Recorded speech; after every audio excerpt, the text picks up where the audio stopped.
what's happening, everybody? Welcome to the program. It's the Jeff Gerstmann Show with me. I'm your host for this week's installment. My name is Jeff Gerstmann. We're here to talk about video games and the world that surrounds them. It's it's been an interesting week, I suppose, in the news department. And then, I don't know, those like big games right around the corner. Like we're days away from the release of the new Resident Evil. And that's exciting for folks. But I don't know. Feels like the news has been very dominant in the last 7-ish days or so. So why don't we talk about it? Hey. Virtual Boy. Let's talk about it. What really matters. I took this stupid thing here. I took this stupid Virtual Boy out of its box and hooked it all up and then played some Virtual Boy games on the Switch and then went, oh, right. And then put the Virtual Boy thing back in its box. It's great that they did this. It's great that they did it. But yes, if somehow you missed it, they are selling like full-on plastic shells that you dock the Switch 2 into, and and then you can play Virtual Boy games on the Switch 2. It's really like, it's impressive how faithfully they have duplicated the experience of playing a Virtual Boy on a Switch 2 with this hardware. Like it actually it works like way better. Like it's way more accurate to the original experience than you would assume. And that was at least impressive. And so I guess like if you invest in the $100 or whatever it is for this plastic thing to there's a cardboard version that's way cheaper, but you do need some kind of lenses to do it because it's 3D. It's it's the screen is not showing. The Switch 2 screen does not show anything as that you would find to be playable. It's very small on the screen and whatever.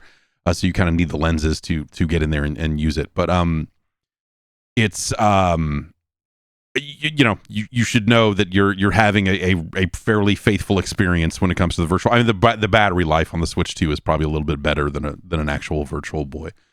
You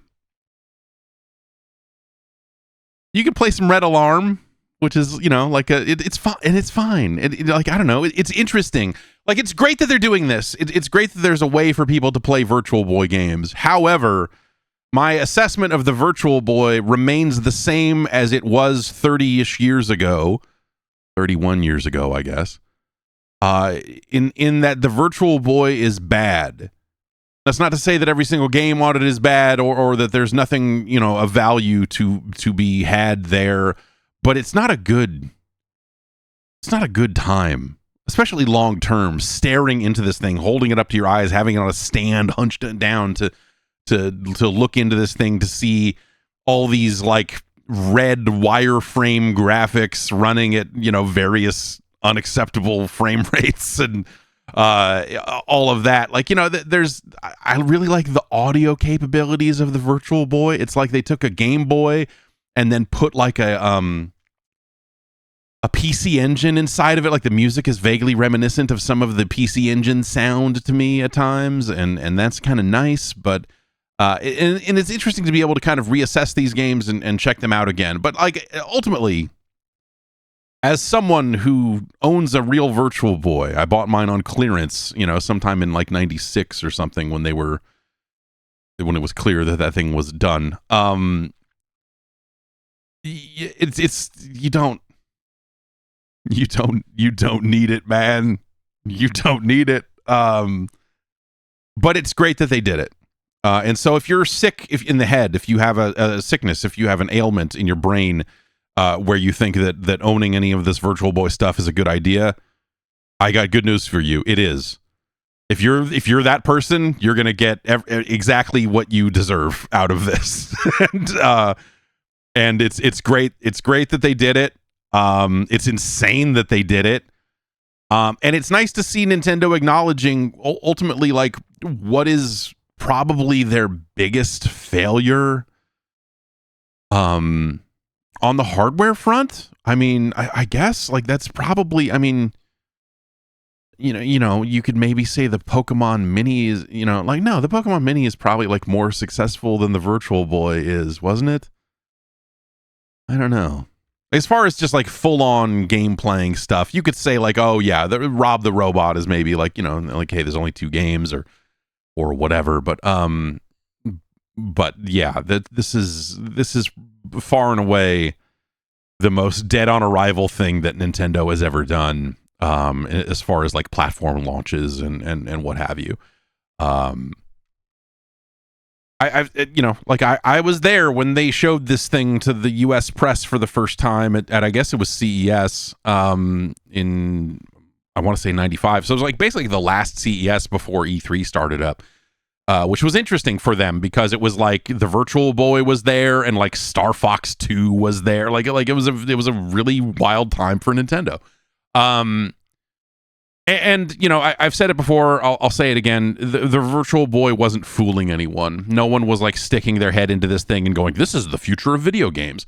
You were sticking your head into it and going like, I don't know, this boxing game is it's not as good as Punch-Out, but it's still sort of like Punch-Out, and I kind of like that. I don't know, this Telero Boxer is not the worst game I've ever played. And those are sort of the nicest things you can sort of say about the Virtual Boy. And it was immediately apparent, like that thing came out, no one was interested and no one cared. And it was gone before you know it. Like, I bought mine at a KB Toys, and I think the KB might have even been going out of business as well. So it was like clearance on top of clearance, but I think I bought my Virtual Boy new in box for like $30, and the games were similarly being blown out, so I just kind of bought everything they had there, or one of everything they had at that point, and I messed with it for a couple hours and went like, yep, great.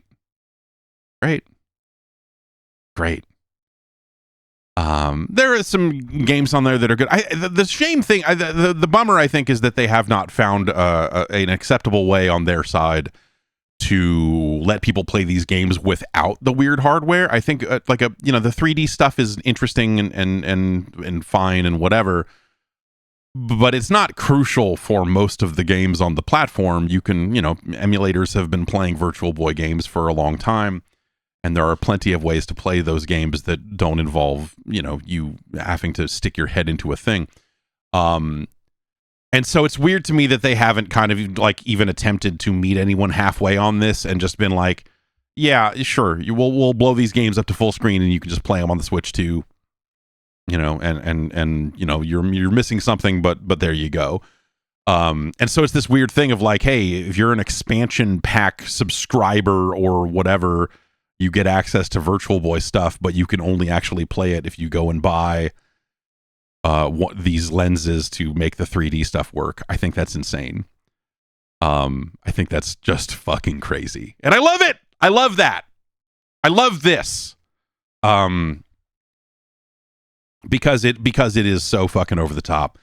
And they have gone and made it just as much of a fucking pain in the ass as the original was. And so like their dedication to duplicating the kind of crummy experience of playing a Virtual Boy all the way here in 2026 is admirable, if nothing else. I don't know. It's sickening. Like I don't know. I love it. It's really vexing, man.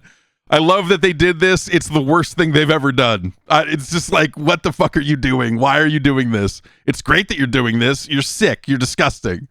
You people are rotten in the head if you think that this is... But I'm also rotten in the head, so here we are.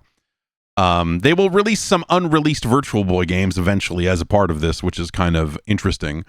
And like that's neat that they're doing that. But I don't know, like people have built Virtual Boy emulators inside of VR headsets. There's you can play it on a 3DS and actually kind of mirror the 3D, the 3D effects of the real Virtual Boy without having to wear anything, which is pretty neat in its own sickening way. But yeah, it also, like, what the fuck is going on? The fuck is going on? In maybe, like, like in even more vexing news, and I did this to myself. We've been playing Knack here in the house. I was trying to figure out what game was going to be next after Astrobot. The kids were looking for something new to play. And I was like, I'm just going to download Knack. Knack seems like something that might be of interest to a 4-year-old. And so my son's been playing Knack. My daughter's been chipping in to help at times, and as have I. I have played a handful of hours of Knack, I suppose, over the last week or so.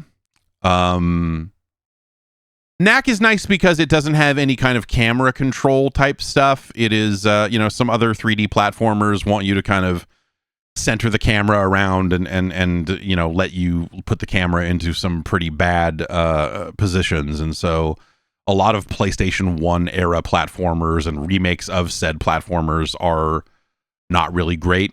They will be, in maybe another 4 months or something like that, of them getting used to that sort of stuff. My daughter's ready to go. She's ready to go with right stick camera control. She's just about there. My son, not quite. Knack is not a good game. Knack is still not a good game. It is, my son is enjoying it. And that's cool.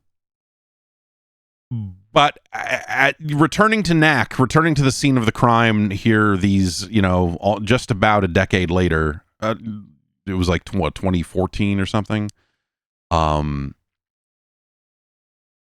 Knack is a pretty bad platformer. I mean, it's mostly combat. It's not even really a lot of platforming. The thing that Knack does is, 2013, I guess, 2013. So Knack doesn't have any camera control. The right stick is like a dash. And so you can kind of you can attack and then dash out of the way of a counterattack by hitting the right stick in a direction, and he'll dodge in any direction based on the right stick.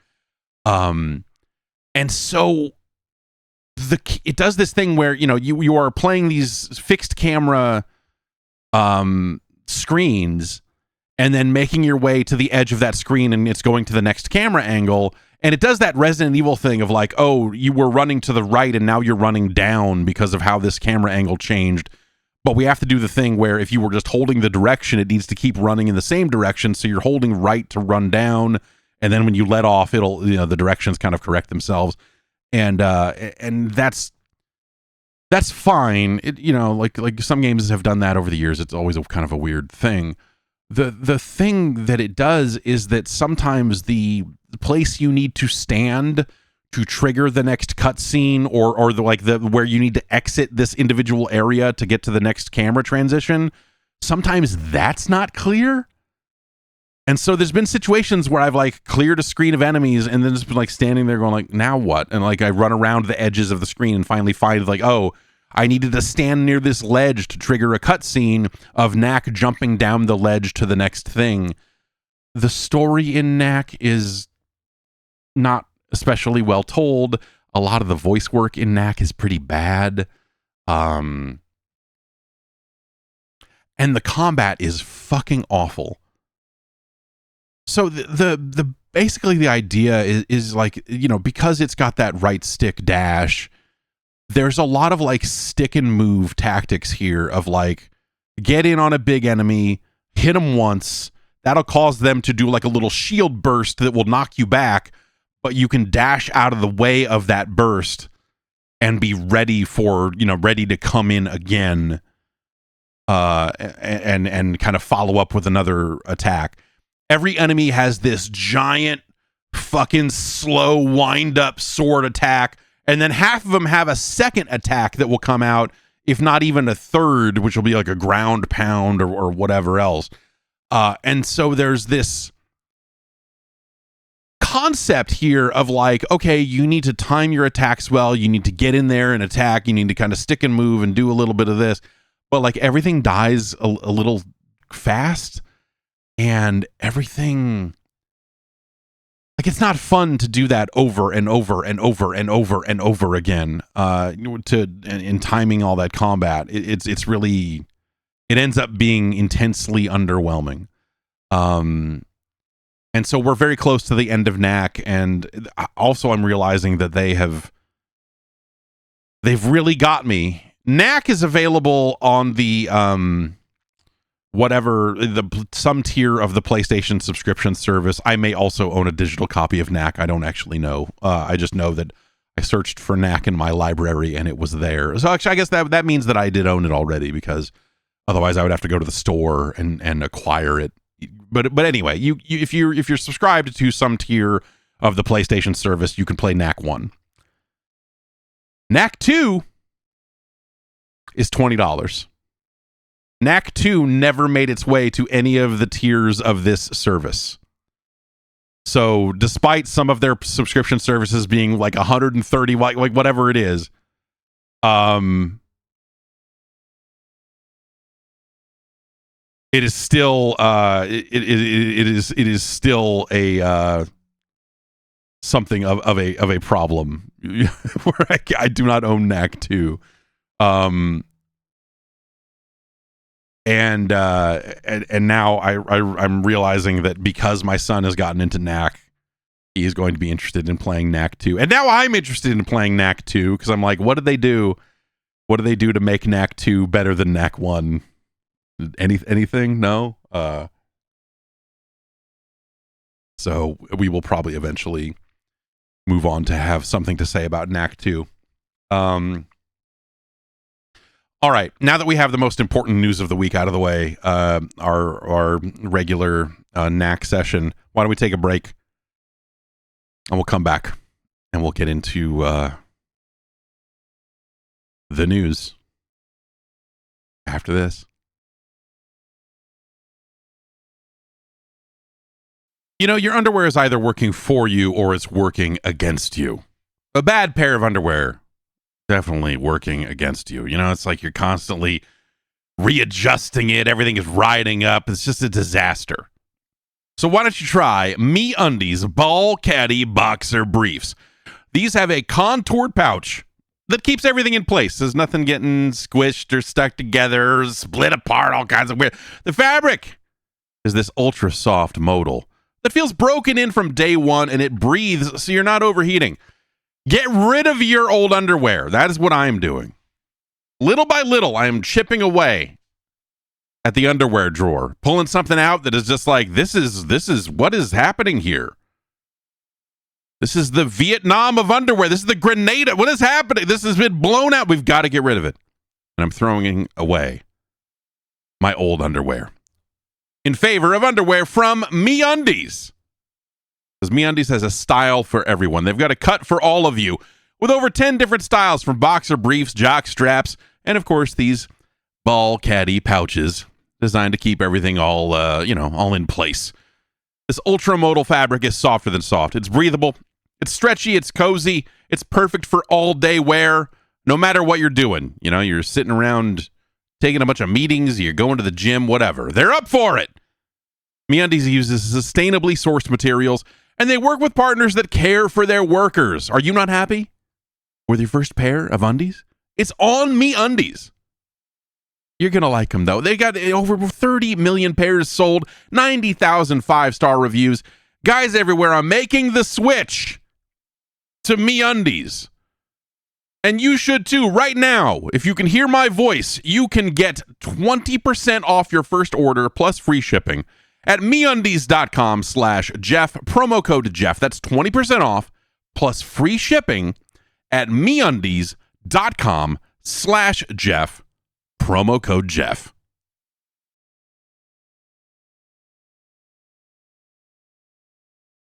All right, let's get into the news. Sony has announced the closure of Bluepoint Games. I guess they confirmed. It's less of an announcement and more that someone found out about it over at Bloomberg, and then Sony said, "Yep, yeah, we're doing that."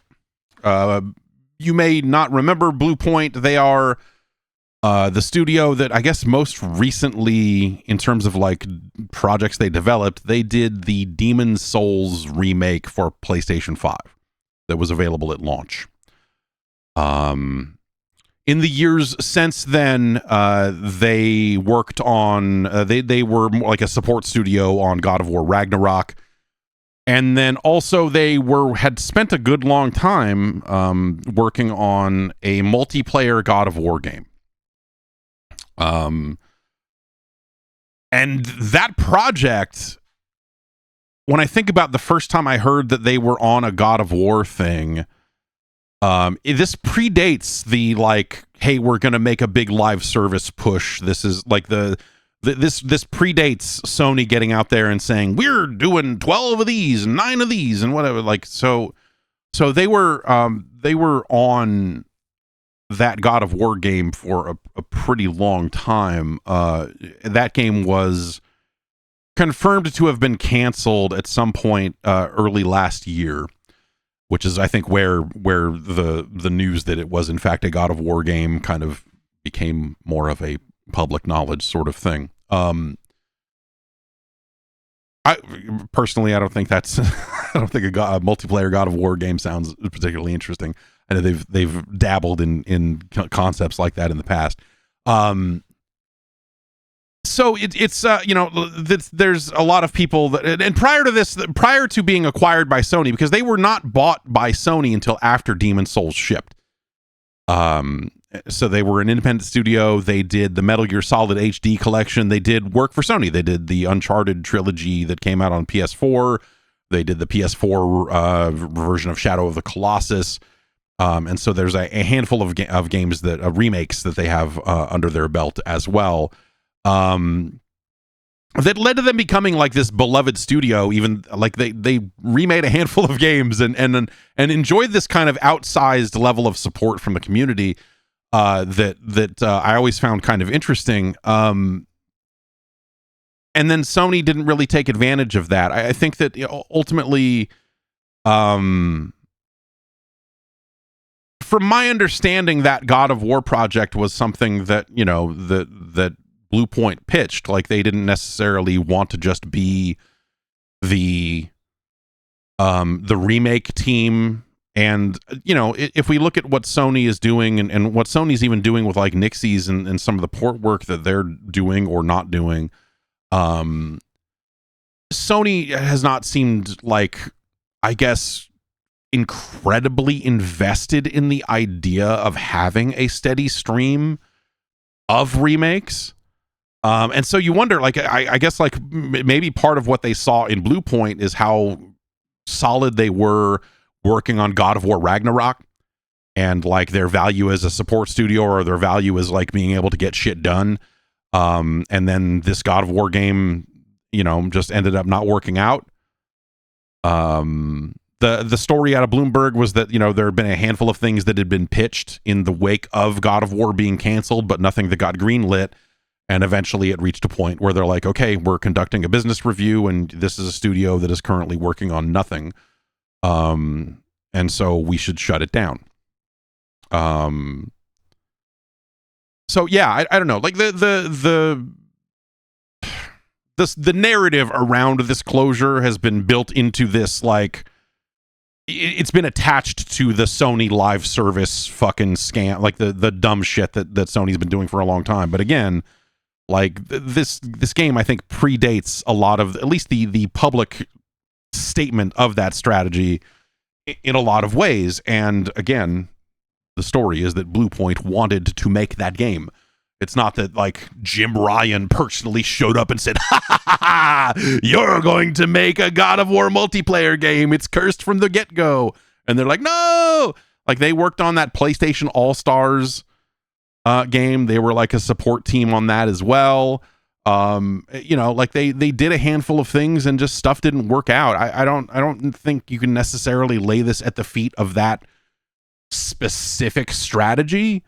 It is something that is kind of, a bellwether. Like it is something that I think, does not bode well for the live service strategy that Sony stated. And now, they're not out there stating that strategy on a regular basis. You'll notice, right? I mean, they have fairly, they have largely moved away from it. It doesn't mean that there aren't still games in development or whatever, but it means that they at least, I'm going to say probably around the time of the Naughty Dog thing, getting the Last of Us multiplayer thing getting canceled. Like, it was this realization of just like, oh, like this strategy like is fucking insanely stupid. Like, this is actually really dumb because the amount of work it takes to not only make a great multiplayer live service sort of game, but then the work it takes to create the pipeline to ensure that that game is constantly stocked with new content, because that's the treadmill that you're putting this studio on when you tell them to go make a game like this. Like, it just seems like that Sony didn't understand that part of it. And the Naughty Dog thing is definitely like a good case of like a studio was able to say like, hey man, this would kill, this would kill our ability to do the things that you want us to do. Are you sure you want us to do this? Because it's probably not a great idea. And it caused, a lot of some of the brakes to get pumped here on some of that stuff. It's funny because when Sony bought Bungie, one of the things you heard was, oh, well, Sony has the PlayStation division has this desire to get into more games like this, and so now they have purchased a studio that has been an expert at this. They've been doing this for a long time, and they have a lot of expertise that they can lend to some of the other teams in our portfolio that are going to be working on similar games, without realizing that like Bungie had plenty of problems of its own, and that the Destiny, for as much as Destiny did enjoy a good level of success for a good long time, that like, talk about pipelines. I mean, the Destiny content creation process sounds like one of the most cursed development environments I've ever heard of. And hopefully Marathon is better. But like, gosh, the things that it took to actually like manage or change anything in Destiny sounds like it was just a disaster. And so, we've had some situations where we've had other failures on multiplayer games. I mean, Conquered was not really spun or pitched as a live service game, but as a multiplayer only game, it was also going to have something of a pipeline of content.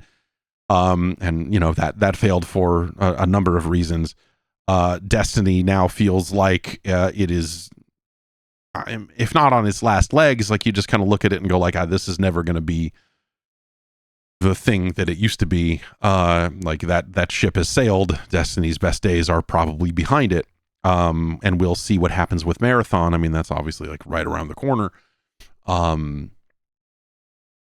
And so, like, a lot of the Sony strategy to invest heavily in these kind of multiplayer games, I think, has failed, largely because I don't think that they really knew what they were getting into. And I think that some of the studios that took some of these projects on, stuff just doesn't work out. And sometimes that happens. It's not the end of the world, but if enough of them happen in a row, you got to figure something out. Anyway, all that's to say that the Bluepoint situation, I think if you look at it logically, it's easy to see why a studio like that, again, like they were working on this project, the project got canceled for whatever reason. They pitched some things that didn't get greenlit, and so eventually you're like, okay, if none of these projects seem like things that are going to be that are going to take off, or seems like things that were going to go, then ultimately, it would make sense why you would shut down a studio that isn't really working on much of anything. I think it sucks. I think, like hindsight being 2020, it's easy to look at it and go like, well, they should have been doing this, or they could have been doing this. And you have all of these fucking people online that are just like, they should have done the Bloodborne remake. And it's like, yeah, sure, dude, sure, fine. You solved it. You figured out video games. It's as easy as that, right? So, ultimately, the Bluepoint situation, I don't think is something you can directly tie to the overall bad strategy that PlayStation has been employing. It seems like a one-off situation that, handily fits into that only underscores that, hey, if you want to make one of these multiplayer first games, these live service, whatever's, it's fucking not easy. It's not as easy as like, and that was like a team of like 70, and you're going to go like, hey, 70 people, go make a game and build this game from the ground up, and also simultaneously build years and years of content that you can add to it and build it, like it's just not, I'm not going to say I know how to do it, but I will say that doesn't seem like the way you do it. It doesn't seem like the way you build one of those to me. Either way, it fucking sucks because, like clearly, like you look at like that Demon Souls remake and you're like, well, clearly there's like a lot of talent here that, could have been working on something cool. And it does make you wonder, like, what is Sony working on? What is cool to PlayStation right now in terms of first party content that they want to be working on and whatever else, right? Because ultimately, I think, with Japan studio closed, there's like kind of a whole segment and style of games that would have come out of Japan studio that is basically gone. I think we will see some of those properties. I think we'll see some kind of classic PlayStation properties pop back up, but they will not come from PlayStation owned studios. I think they'll go with like, they'll go through XDev, and they will have studios out there making, for example, a new Ape Escape game, among other things. I think we will see, like various studios do stuff like that in the years ahead. Like it, the Twisted Metal series has been too successful for them to not make another attempt at making a Twisted Metal game. Like I think it's a safe bet that eventually they will try to do that again. And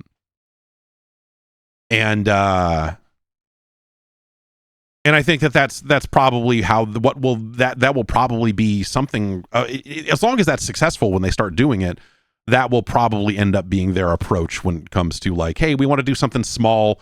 We own all these licenses. Like, could we get someone to do, again, like, hey, here's a new Twisted Metal, or like, God forbid, is like, could we make a new Wipeout or whatever else? I think that's probably how they would end up doing something like that. And yeah, they have attempted to do Twisted Metal relatively recently, and that failed. But again, I suspect they will give that another shot.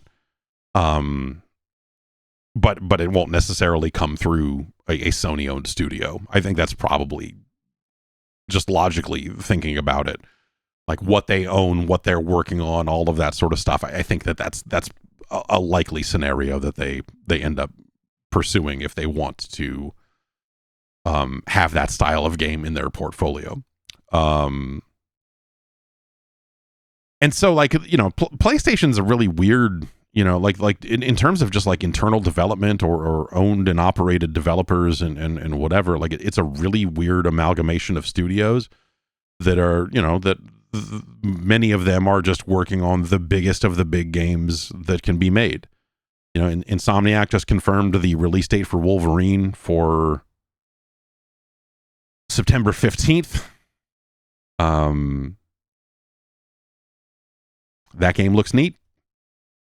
Obviously, Naughty Dog is on to its big, its next fucking massive new IP, new universe, all of that stuff, and they're working away on that.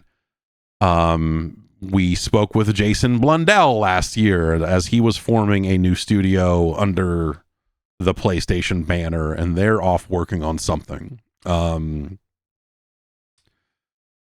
so, yeah, I don't know. There's a and then obviously, you know, around the edges of that, you've got Marathon shipping here pretty soon, and in theory, what like Fair Games is theoretically still in development somewhere, right? And you know, a handful of other things. And yeah, I don't know. Like there's you know, they took some of the folks from Bungie and centralized them as part of, you know, not just this live service push, but there were some folks that were Bungie people that kind of ended up centering up in a way that could you know, they could lend their expertise to multiple studios and what have you. And you know, that doesn't necessarily bear fruit in terms of individual games, but it's, you know, it's something. But yeah, I don't know. The internal internal PlayStation stuff just seems misaligned. I don't know. Like when we think about the problems that are facing video games and how expensive video games are to develop and AAA this and that and how unsustainable it all is. Like, you know, that just seems like the stuff that Sony has been specializing in. Obviously for years, you know, and people have loved those games, but have they loved those games enough to make it worthwhile? Is that's kind of a different question. Has it been the profit center that it needs to be in order to seem like a good bet going forward? I'm not sure. You know? And I bet that at some point Sony was unsure too, because otherwise they would not have said, hey, we need to have like 12 live service games. They would have been like, this is working great for us. We should build more top tier prestige studios. And so, you know, as they attempted to kind of diversify their output there, you know, I think that they miscalculated there. And I think that the thing that they've been doing is, it's admirable. I mean, no one, you know, very few studios are able to make games that large anymore. And that's really cool. To the people that like those, but there are maybe not as many people looking for big single player games like that as maybe there always was a generation or two or three ago. And yeah, I don't that just doesn't seem like a sustainable sort of thing for them to keep doing. So it feels like something has to give there. Like PlayStation needs to make some kind of larger change. And you know, like it's a shame because Bluepoint being a smaller team that has helped out on a handful of different games and whatever, you would think that they would be a studio that, you know, that could have been poised to do something that was a little smaller in scale, but still potentially successful. But no one wants that yet. I think a time will eventually come where people will realize that they need to do that because there's nothing left.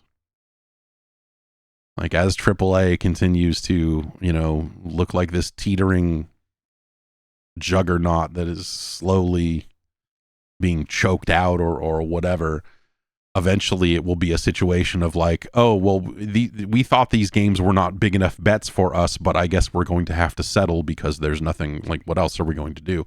I don't know. I don't know. Maybe I'm off base there, but it's hard to kind of see the future on that stuff. But none of this, again, none of this feels particularly sustainable. You could look no further than across the street to your friends at Xbox for how unsustainable all of this stuff is.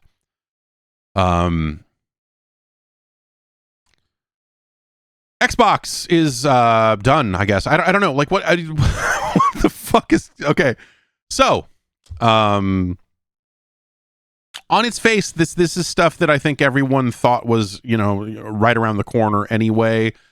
Phil Spencer, head of Xbox, head of Microsoft Gaming, has retired, and he will be on as an advisor into the summer to kind of help with the transition there. But he has retired from Xbox. This was something that became heavily rumored. Was it about a year ago now? Sometime last year, like it started making the rounds of just like, and to the point that like Microsoft had to come out and deny it and be like, Phil Spencer is going to be here for a good long time to come. And they're like, dude, no one bought that. But it did seem like, okay, like there was a clear transition in place, where you saw a lot less of Phil in kind of the public eye as he kind of became the head of Microsoft Gaming, which meant that, it meant that they did not integrate Activision or Bethesda into the Xbox studio infrastructure, and meant that like they needed someone who was overseeing all of that stuff, and that was him. Instead of just like making all of that stuff Xbox or whatever, they decided to keep it separate for branding purposes, and instead made him the head of Microsoft Gaming instead of just the head of Xbox. It's a branding thing. It's not really a dramatic, as dramatic as that might sound. Anyway, it seemed that they were pushing Sarah Bond into the position, into Phil's spot. She started showing up a lot more. You started seeing a lot more interviews with her. She was out and about. She was making the scene. More so than Matt Booty, who was kind of like her equivalent on the software, on the studio side of things.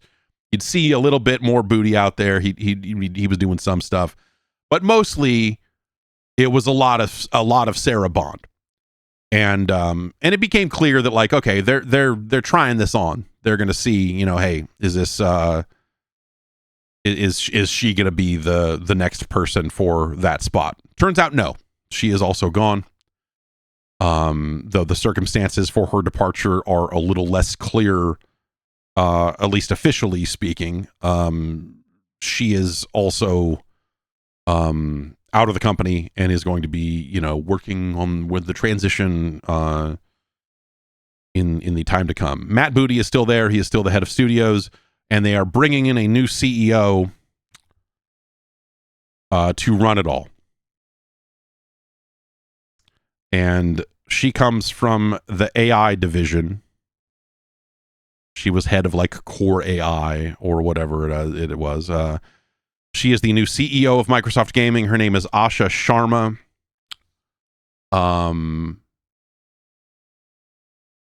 We don't know all that much about her, other than, she's been out on Twitter asking a lot of like, she's been out on Twitter getting into conversations about games in a very like, hello fellow kids kind of way. In a way that like feels, I think, very disingenuous. There's also an interview with her from, it was like 5 months ago, where she's talking about, she's like, has all of these like birth rate concerns, which is a very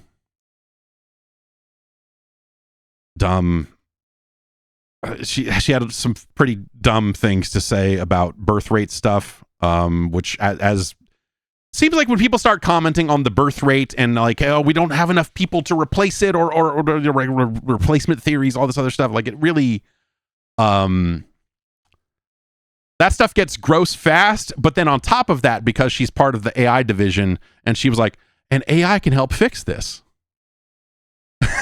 You're like, oh yeah.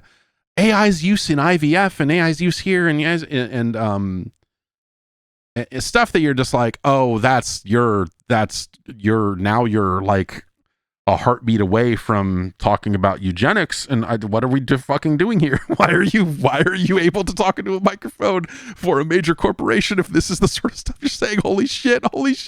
How did no one step in and go like, hey, no. So she's running the gaming division now. You've had some people that have gone out there and like, she's not a gamer. She didn't play video games. What does she know? To which I would say, like, Sarah Bond was like at T-Mobile for years. Reggie sold pizza. It's not, like there's no, I don't think that you necessarily need to have a massive gaming background in order to run a gaming business. It certainly helps if you can talk the talk, and she's not doing a good job so far of talking the talk. Everyone sent out their internal letters about how much they honor and cherish each other, and all the typical, like, my time has come to an end and this is happening now, and this is and so there's, you know, we can get into some of that, but there's one bit in Asha Sharma's kind of like introduction letter to staff, which IGN has. There's some of the reporting that's happened in the wake of this. Some of this has seemed very disjointed. This all happened last week. This was all happening on Friday. And Tom Warren at The Verge wrote something after talking to a ton of people at Microsoft, and he kind of put together like, hey, here's what I think happened. But one of the things he has in there is that originally they were going to announce this week, on Monday of this week, meaning yesterday as of this recording. But apparently IGN got the story, and they were and they were going to run with it, and so it kind of forced them to announce early. And so aspects of this probably did not go as smoothly as everyone wanted them to, at least internally at Microsoft, as a result of that, but who cares? You know, so Sharma comes from the world of AI, and there are things that you kind of need to say in order to run a gaming business because of what the AI conversation has looked like over here. On the gaming side of things, that there's a line in here that I think is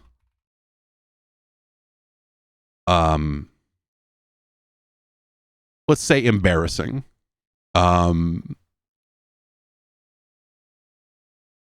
There's a thing that happens in wrestling.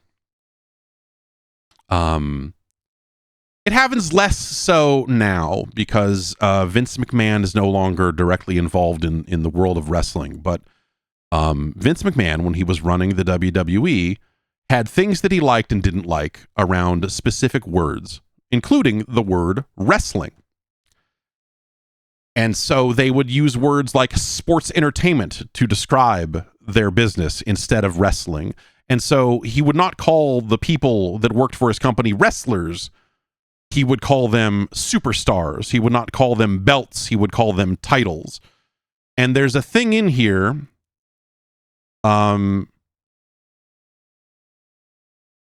So, you know, this is, she breaks things down into 3 different categories. The third one, I'm kind of working backwards here just to make this quick point here. She's talking about the future of play. We're witnessing the reinvention of play. To meet the moment, we will invent new business models and blah, blah, blah, blah, blah, blah. As monetization and AI evolve and influence the future, we will not chase short-term efficiency or flood our ecosystem with soulless AI slop. This to me seems like the most fucking... Okay, because remember, Satya Nadella was out there like, what, a month ago saying, we need to stop calling it slop. We need to stop doing this. We need to, you know, like, we need to take AI seriously. We need to, you know, like, and so for her to very directly use the word slop here is someone, like, to me, this is 1,000% calculated to say, I'm one of you. Even though I just worked in AI for a good long time, I agree. You know, like, we can't, there's some of this bad slop AI. Like, it is very much it is when a wrestler comes out on television, again, years ago, and says, I'm a wrestler, instead of saying I'm a sports entertainer, because the audience goes, because the audience knows that they're not supposed to say that, even though it's clearly been cleared backstage and everyone knows exactly what this person's going to walk out there and say. It's as phony as a pipe bomb promo. It's just fucking embarrassing. Like, they think that you are an idiot. And by you, I mean other people that work for Xbox, because that's the intended audience of this letter. But they knew that this letter would be very publicly posted. And so they think we are idiots as well. And I think that that's fucking sad.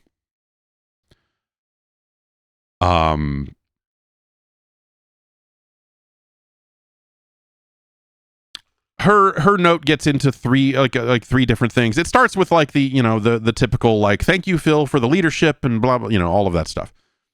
But if we're thinking about the future of Xbox, this is kind of this is what we have to go off of right now. She says it starts with 3 commitments. Okay, so she says my first job is simple: understand what makes this work and protect it. She thinks it's working. It ain't been working. Xbox ain't been working for a while. So, all right. But anyway, first, great games. Everything begins here. We must have great games beloved by players before we do anything. Unforgettable characters, stories that make us feel, innovative gameplay, and creative excellence. We will empower our studios, invest in iconic franchises, and back bold new ideas. We will take risks. We will enter new categories and markets where we can add real value, grounded in what players care about most. I promoted Matt Booty in honor of this commitment. He understands the craft and the challenges of building great games, has led teams that deliver award-winning work, and has earned the trust of game developers across the industry. So a vote very much in favor of Matt Booty. And he's been running studios for a long time, and he was running studios through all of this acquisition and the stuff that happened with Redfall, and there's a lot of stuff there. I don't have a good read on is Matt Booty good at stuff or not. There's a lot of blame to go around, right? I think a lot of people go like, oh, the studios failed here, and I was like, you go like, well, hey, Grilled Cheese says he's the reason Midway died, dude. Midway was dead before they gave him the job. They gave him the job to shut down Midway. They gave him the job to see the sale through. Do not pin that shit on him. That is something I do know enough about. Like, there is no world in which Matt Booty saves Midway when he became CEO. That company had been through the ringer so hard for so long at that point that when they handed it to him, it was like, hey, you're still here. Keep last one out, turn off the lights. Matt, here you go. So do not pin that shit on him. But anyway, I think, there's a lot of blame to go around, and I think there's a lot of people in the wake of this that are trying to find ways to pin different individual things. And it's true. Matt Booty did run studios. Like, he does run the software side. And the software side had a big, long gap. And a lot of games got delayed. I think that is something that is, you can probably pin some of that on him. You could probably pin some of that on decisions that, that Phil Spencer would have backed and made. And also I think that there's a lot of stuff that kind of, you do have to remember that, we are still kind of just on the other edge of kind of the pandemic stuff. I think that, and where the blame lies for this, I don't really know. It's kind of a unique situation, but like, I think that when we look back at it and we look at what Sony was getting away with and what Nintendo was able to get away with, I think that Microsoft had a very bad pandemic in terms of like turning the corner on work from home, finding ways to kind of like get back to productivity and getting things moving. Like a lot of games just kind of like got fucked for one reason or another through the pandemic. Is that something that is because of his leadership or the other? I don't know. Ultimately, I don't think a lot. I think that it's such a weird situation that it's hard to kind of pin some of that stuff very specifically on an individual. But again, he's been in that chair for a good long time, and it has not always been good. However, recently, it's been good.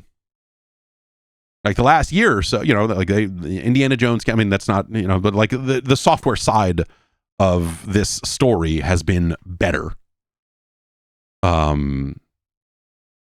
With more frequent releases, like Obsidian shipped multiple games last year. Like there's like some solid stuff came out.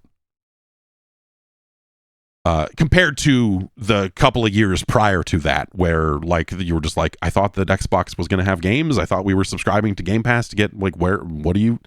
You know, like they finally got to a point where games were coming out. And so like recency bias or whatever, maybe you go like, oh yeah, studios seem fine. And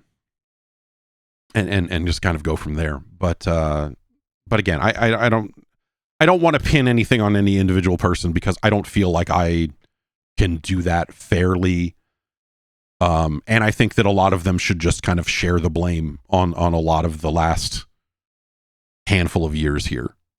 You know, some of it is they got dealt a bad hand by the fucking world. And you know, it would have knocked anyone for a loop. Some of it is that they just have not managed those hardships as well as you would have liked, I guess, you know, or as well as the CEO would have liked, you know, that's ultimately, right? If Nadella looks at it and goes, this should have been better. If Amy Hood looks at this and goes like, where's the money? Then at some point, if you ain't got it, they're going to go, well, we're going to bring in someone that we think can get it.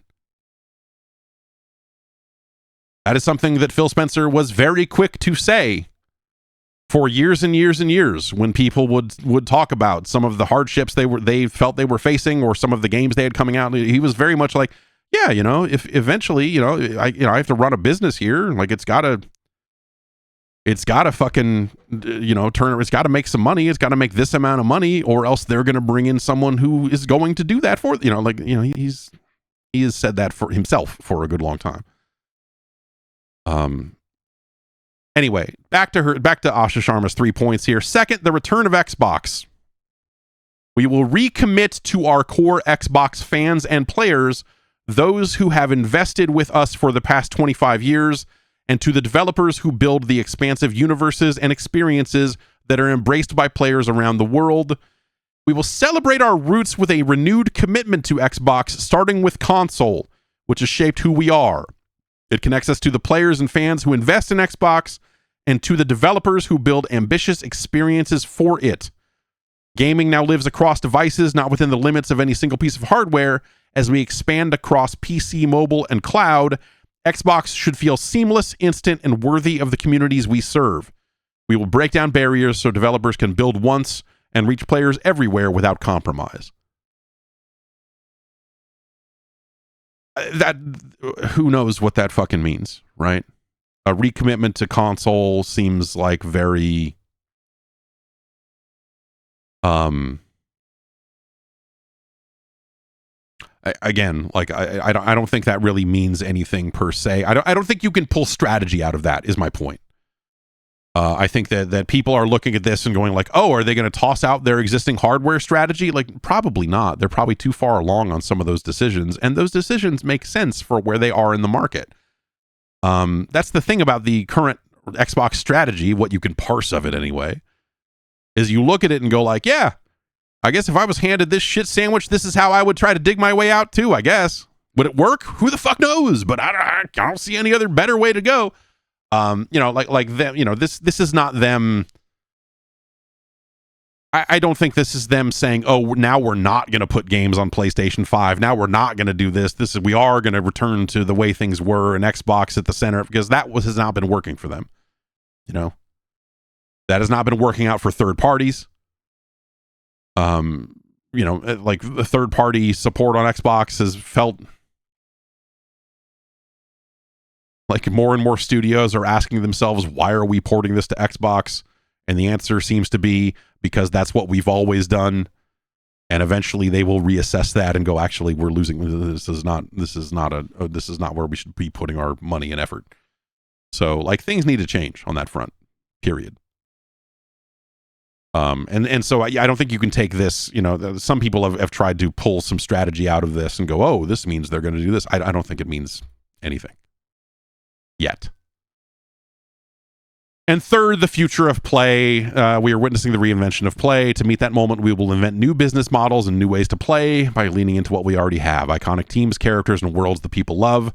But we will not treat those worlds as static IP to milk and monetize. Again, just writing a letter that is going to be read by the public, and writing a letter that that the people who work at Xbox probably want to hear, but ultimately, dude, what,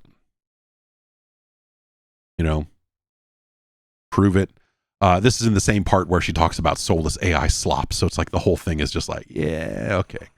We will build a shared platform and tools that empower developers and players to create and share their own stories.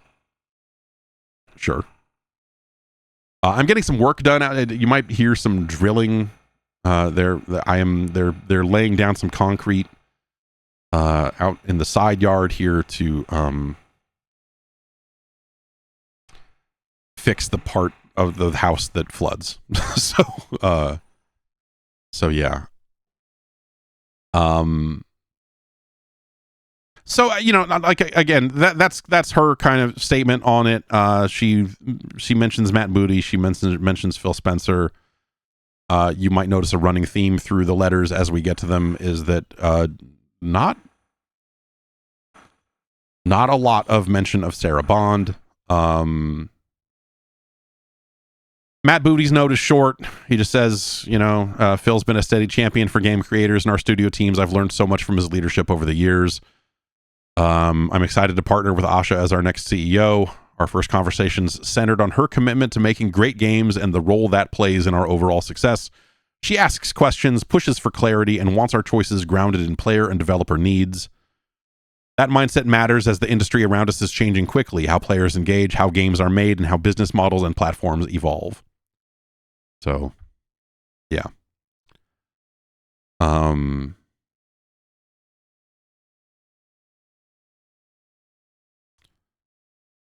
Phil's note is longer. He says, last fall, I shared with Satya that I was thinking about stepping back and starting the next chapter of my life. From that moment, we aligned on approaching this transition with intention, ensuring stability and strengthening the foundation we've built. Xbox has always been more than a business. It's a vibrant community of players, creators, and teams who care deeply about what we build and how we build it, and it deserves a thoughtful, deliberate plan for the road ahead. He says he's been working with Asha Sharma for the past several months, so that would indicate that she has been the pick for kind of a while now. She brings genuine curiosity, clarity, and a deep commitment to understanding players, creators, and the decisions that shape our future. So, nothing but nice things to say about the incoming CEO, but what, naturally, right? What did you think? What do you think? What do you think they were going to say?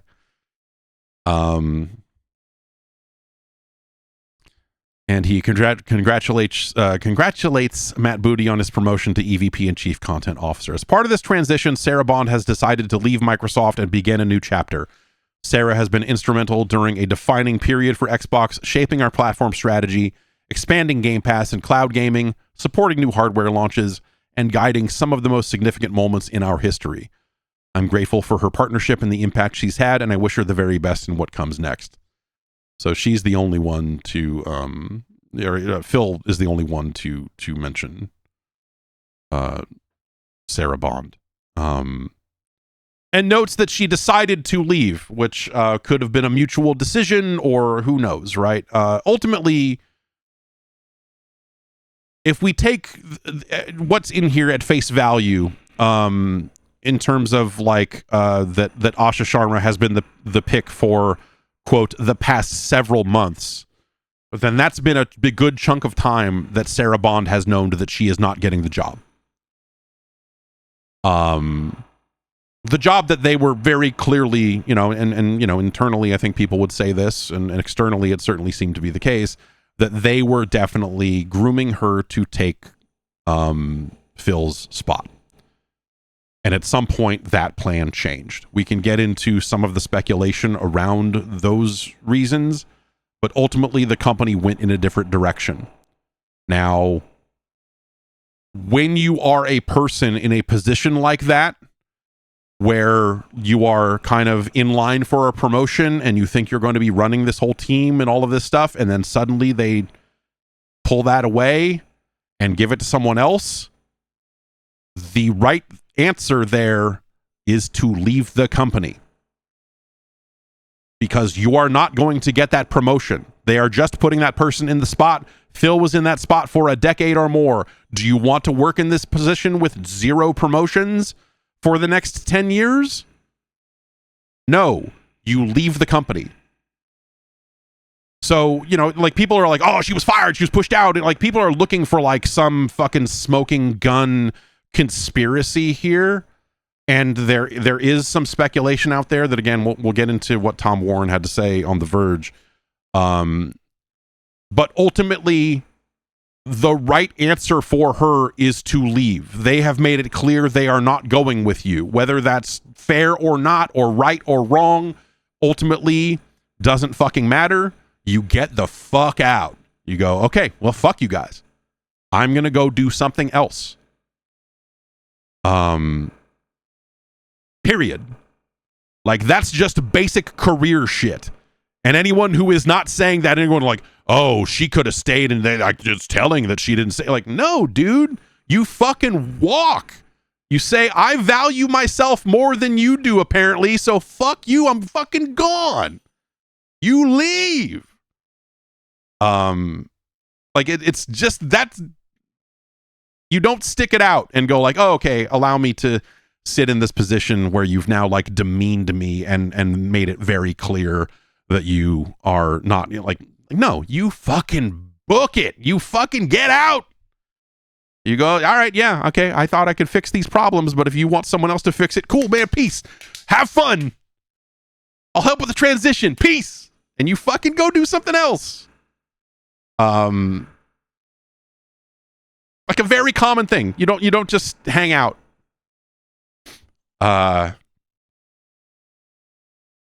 So Sarah Bond's message was, you know, ultimately, and again, some of this you could maybe chalk up to just the way that this ended up leaking early, and they ended up having to kind of like work their way through it or whatever.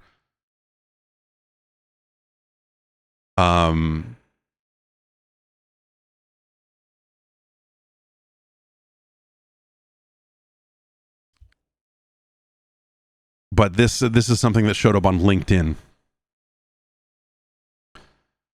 And this is a message that I think she sent around internally and then posted to LinkedIn as well. When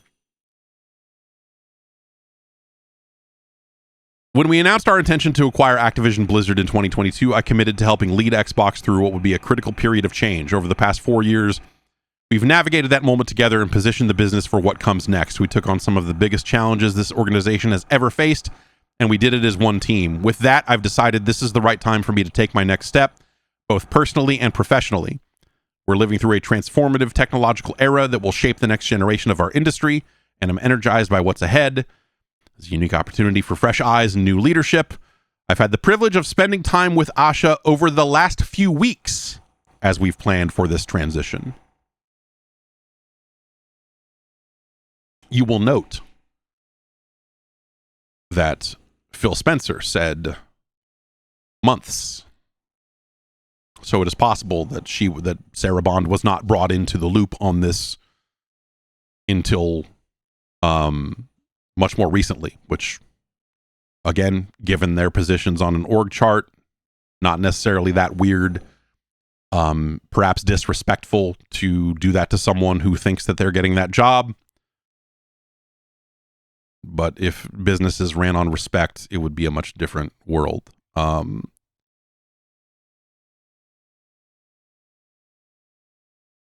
There is one sentence in here that I am inclined to look. I read it a certain way, but it maybe was not intended this way. Probably was not intended this way.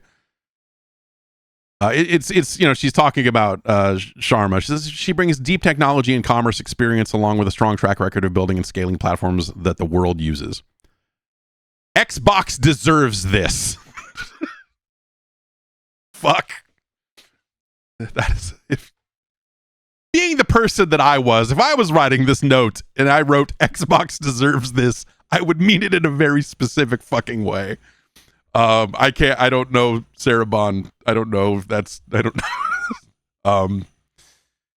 Anyway, I'll remain on as a special advisor to Asha to help ensure a smooth transition and set the organization up for continued success. So, you know, they're,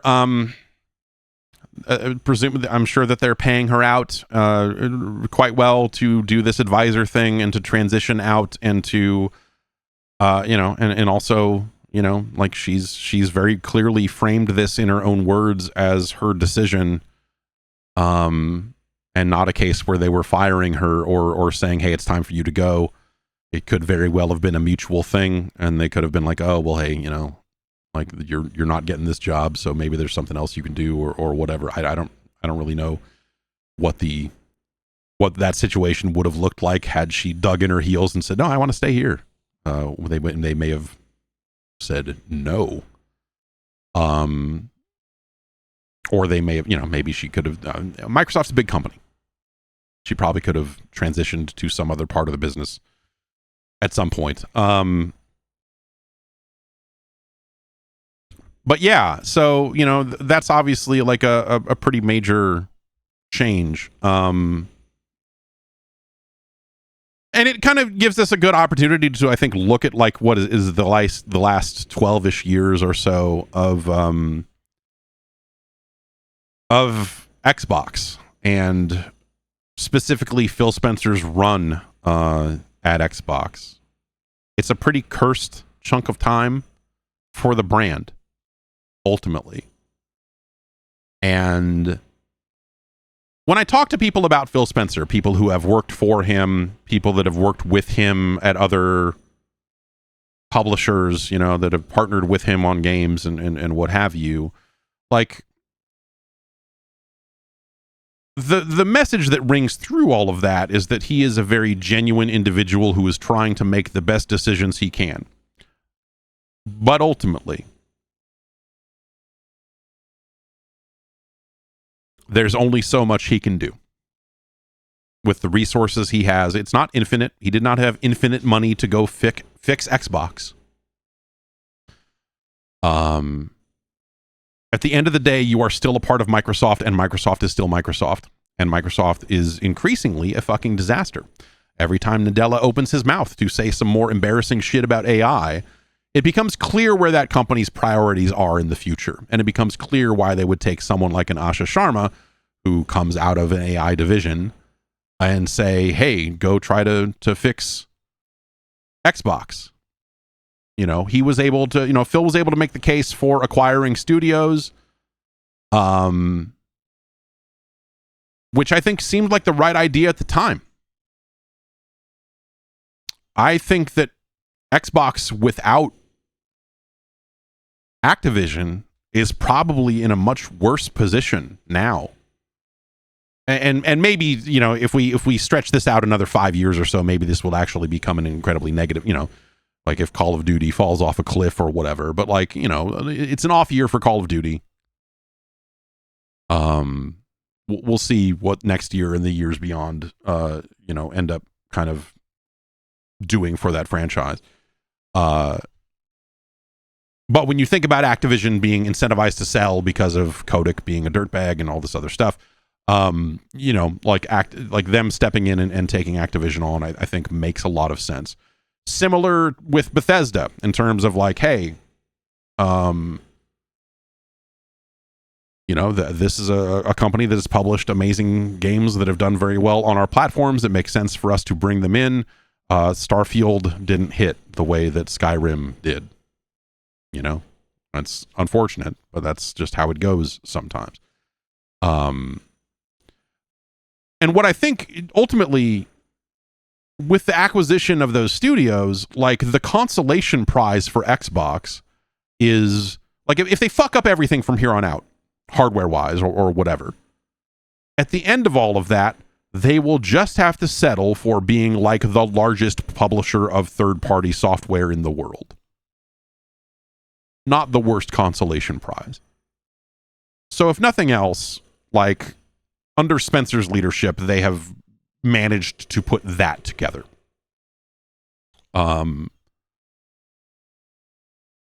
Which matters. But the hardware story is, you know, like has not gotten any better for them. And I think, you know, again, when you look at the, you know, when you look at the overall landscape for this stuff, and you look at the needle that they have to thread with what we know about what Xbox's hardware ambitions seem to be, and using Windows like basically like building fancy PCs and selling them as consoles. With the ROG Ally X out on the market, we've gotten our first glimpse of what that looks like, and right now, today, it looks bad. It looks straight up bad.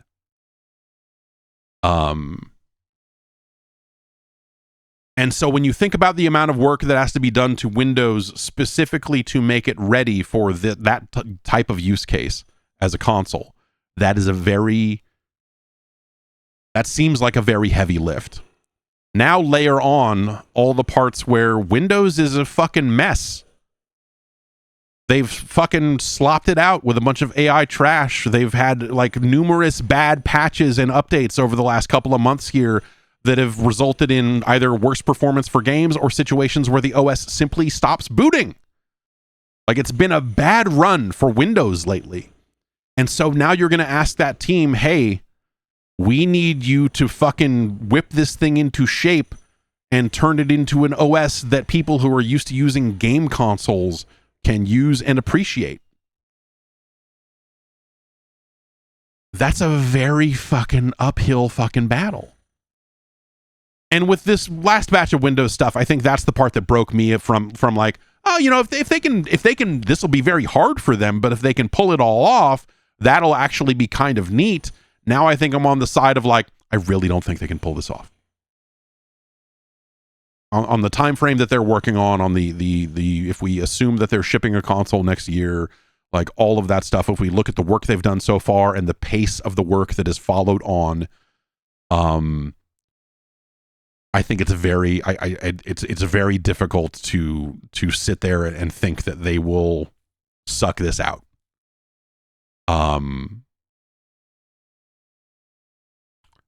Because, you know, it's ultimately the priorities, right? Like ultimately like the priorities of the Windows team are going to be like, oh my God, we've got to, like, Windows is actively in need of a lot bigger fixes than just what, you know, people need it for a gaming machine. Like, we've got much bigger fires to fucking put out over here than that.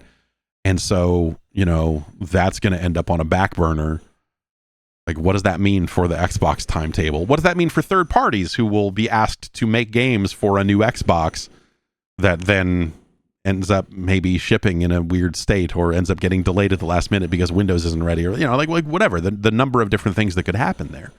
I think that stuff is a very tough sell. And that's something that I used to be able to look at and go like, this is going to be very hard, but everything's been leading up to this, and you would assume that if they're out there talking a good game about this is what they want to do, you would assume that they have the resources they need to get this job done in the time frame they need it done in. And I no longer I find that very hard to believe now when we look at how this company's been run overall, like things that happen outside of the Xbox division. You know, like just when we look at the Windows division, we look at the output of Windows, we look at insider builds of Windows and what direction those are headed in, and where the work seems to be going. It's on more bullshit. And so I think it's very difficult to look at the current situation and go, they got this one, man. Yeah, they're going to knock it out of the park. Like maybe they will. But I have huge doubts about, at least on the current timeline, you know, on the current timetable. Again, if we assume we're talking, you know, Q4 of next year or thereabouts for new hardware, their ability to turn this around by then, I don't know if I buy it, man. I don't know if I buy it. Also, I think ultimately the motivations of that company are fucking completely broken, right? Like, they have been chasing AI for so hard. They, you know, to the point where like you see it happening on the Xbox side, and largely that seems like, oh, like none of the people on the gaming side ever seemed like they were extremely true believers on the AI stuff, you know? And so you would see like the gaming co-pilot thing got in there, and, you know, like the little things that they throw in around the edges to go like, see, yeah, we're doing some AI stuff, right? Can you keep funding our division? We care about the thing you care about. Yeah, it's a tough one. And then you line up all of the world shit around how much RAM costs and hard drive prices and all of the other things that are happening in the world, and you know, that would also impact the launch of new hardware and everything else. Like, you know, that stuff gets hard. But ultimately, I just don't think Microsoft as a company cares about this enough. And I think they do care about it more than you might think, because for the same reason they kind of always have. Like, the Xbox division has always seemed like a weird thing. The Xbox division has always seemed like a weird fit for Microsoft. There have been multiple times over the years where Xbox has seemed like maybe it's not a key part of the company. And you've seen the rumors start up about, like, oh, they're going to spin out Xbox. They're going to sell it to who? They're going to sell it to this company, that company, whatever. They're gonna get Xbox out of Microsoft.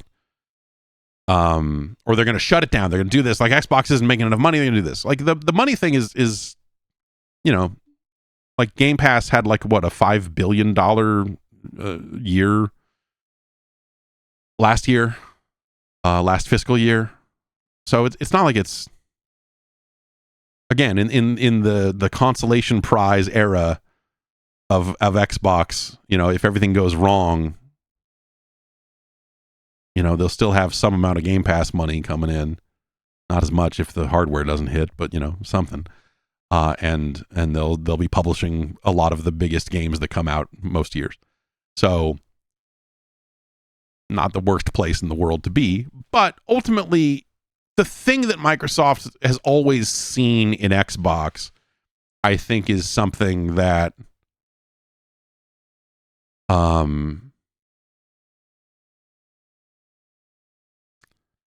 it has been kind of unchanging, and that is this idea of, like, it's the only consumer-facing product they have in hardware that has ever mattered to anyone. It's the only thing they've done other than, I guess, Windows. Like, what does Microsoft make that people actually care about or actually passionate about?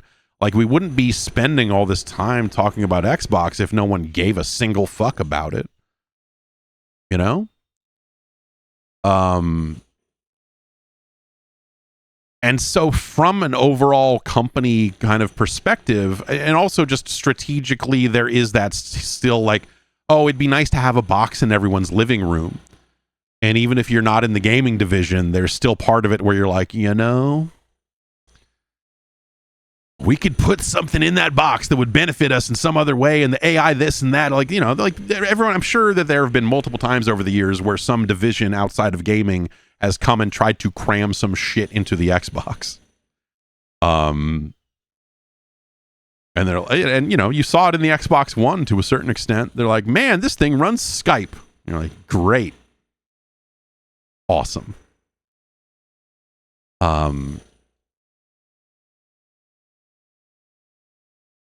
But it's hard for me to believe, and you know, and again, I think part of this is because not necessarily because Sharma does not have a gaming background, because again, you know, Sarah Bond did not have a gaming background either, until she started working on Xbox.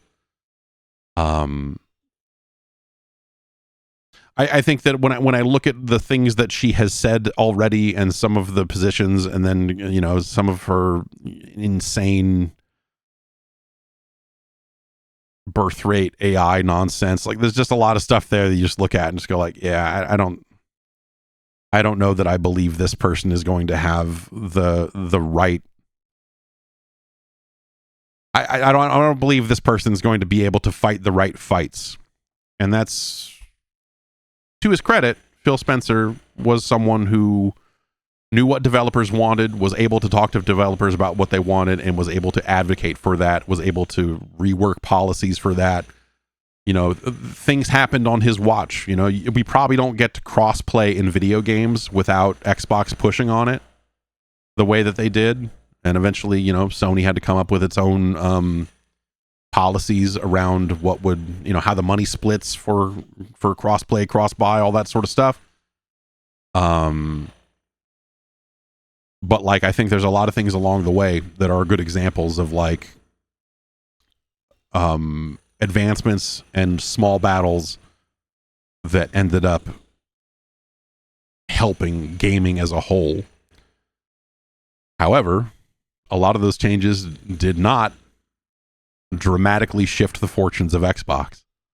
And so if we look at Phil Spencer's run from that perspective, like, you know, hey, he oversaw the launch of Game Pass and a whole new business, and you know, you could argue that that's a positive thing, you know, from a revenue thing. I'm sure they were thrilled about that. And they're like, oh, we got a subscription service. It's a regular routine amount of money coming in, and hey, we're able to do this. You know, the positives and negatives of Game Pass, you know, we could fight about that all day long. You know, obviously they raised their prices, and there was a handful of, you know, people who were not psyched about that, but I don't know what we know about, you know, anecdotally, you hear a lot of people that canceled Game Pass, but I don't know what their numbers are actually looking like these days. This drilling that is happening out here, it's probably jackhammering, actually, because they are jackhammering up the old walkways and concrete out here to replace it all.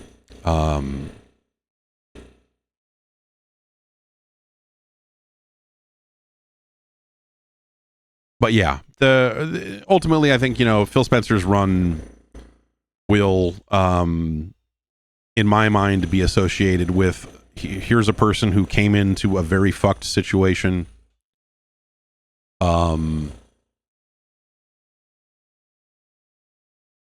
with where the Xbox One was. It's still, it is, you know, you can't really put the damage done to the Xbox by both the internal Microsoft decisions around what the Xbox One was, combined with PlayStation finally having the right people in a spot where they could react to that and make it do maximum damage to Xbox's reputation, and also to kind of help push the PlayStation 4 forward, is yeah, you know, like it's you know, that is maybe that was completely impossible for them to recover from. Certainly in the confines of a company like Microsoft, which is going to eventually come tap you on the shoulder and say, hey, looks like things are starting to go a little bit better around here. You've had some critical successes. That's great. We need you to lay off 20% of your people, or, you know, whatever the, you know, and suddenly you're like, oh, great. Okay. Yeah. We were just getting this portfolio in order, and now I guess we have to go close some studios. Awesome. Great. Fucking great.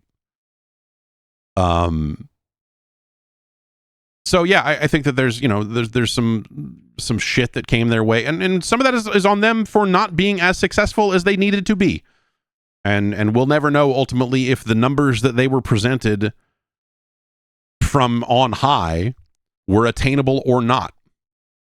And so that's kind of hard to pin one way or the other. I do know that there was a situation where, like, the Minecraft team missed their number, which was an insane number because Minecraft makes so much fucking money. But because they missed this ridiculous number by just like some small percentage, there were layoffs on the Minecraft team. And you're like as a part of that, you know, kind of most recent wave. And you're like, I mean, this division is making, like, Minecraft specifically makes so much fucking money, but because it was only, you know, like, it was 98% of the goal or whatever the fuck it was, like, they still, like, it's just crazy shit. But, like, ultimately, the corporations don't give a shit.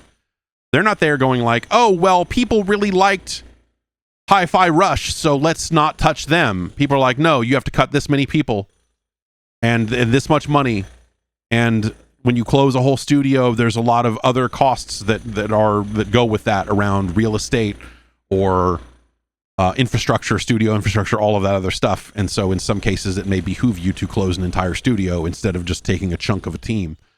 It's just the reality of it. It's just the reality of corporate America, corporate world, not even America per se. And it's the fucking shits.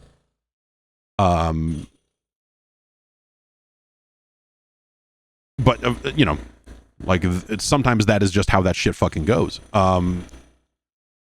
So I don't know. Like, I think different people will judge Phil's run in a lot of different ways. I kind of look at it as like he came on at a time when a ton of damage had been done, and it would have been very easy to see them just fold if things had not ever shown signs of turning around in any way, right?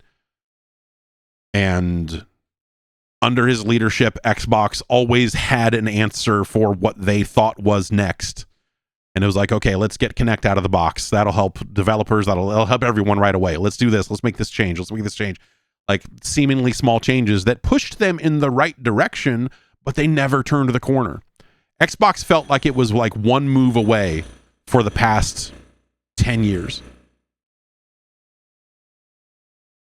It felt like they're like, oh man, just any minute now, if they're lining things up, you can see them lining it up, and they just need a hit, or they just need 2 hits, or they just need a price cut, or they just need like there was always a couple of things that like if they just change this, and this, then Xbox will finally be on a sensible track. Will they be doing gangbusters business, hockey stick, blah blah blah? No, but they'll be like, it'll be like, okay, this looks like sustainable. This looks like a growing business again. This looks like they're poised for success the next time hardware comes around. Maybe. But they never got there. They were always a handful of tweaks away, and they could never make them fast enough. They could never make, like, it just never lined up. And so it was always crazy. It's been crazy to follow Xbox through this entire period. And sometimes those things are as big as like, oh, dude, like the game just wasn't good. Or people are mad, but like very legitimate reasons, right? Where you go like, oh, like a lot of people were unhappy with Halo Infinite. Like a lot of people were unhappy with Starfield. And so you end up with those situations where you're just like, shit, dude, yeah. If this game was good, it would have helped. Or if this game, if this team held it together and didn't delay their game, then that would have helped. Like it can't have been good that Fable has been in development for as long as it has, right? That's not a good situation. And maybe that'll come out and be great. But man, if it had come out and been great a few years ago, that probably would have helped a lot more.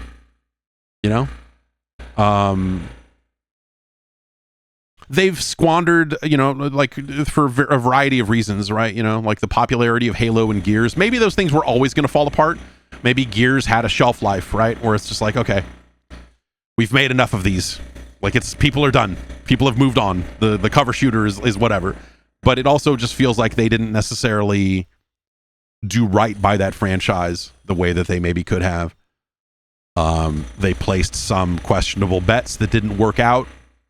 Like Perfect Dark. That bet didn't work out. It's easy to sit there and assume like, oh, that game would have been incredible. Those idiots killed it. Like, who knows, man? Maybe that thing was a fucking disaster. Maybe it was already over budget and too expensive. Like a game that was going to get delayed again and never make its money back. And so at some point you got to go like, I guess we got to kill this.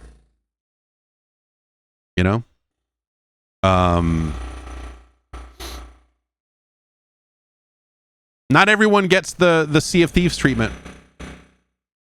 It's amazing, like when you think about all the things that have happened through all this time here, the idea that Sea of Thieves launched the way it launched, and that they were able to just sit there and fucking work on it until they basically fixed it, until we're, the people that are still playing Sea of Thieves really like it. Did it make its number eventually? I have no idea. I don't know. I don't think they had like a No Man's Sky level of like, sales and recovery or whatever. But, it's one of those games that probably makes for a good Game Pass story. It's probably like, oh, the people that are playing this are mostly on Game Pass and they stay subscribed to Game Pass because Sea of Thieves is on it and they're still playing it and whatever else, right? But yeah, now they're going to clutter it with, and nothing lasts forever, right? The updates these days maybe not awesome, but hey, amazing that Sea of Thieves got to the point that it did in the first place. And it's easy to look at all these individual games and studios and Contraband and all the other, the games that got killed along the way and go, oh, they had done this. But like, ultimately, most games get killed for a reason. You could probably argue that the ZeniMax online game, the whatever online game they were working on, after Elder Scrolls Online, that getting killed seems like that was a genuine bummer, and that was a legit contender. But you know, if the company is coming to you and demanding that you make these numbers and demanding that you make these cuts, it's got to come from somewhere, and it fucking sucks. So I don't know. It's point being, it's been a bad situation at Xbox for a good long time.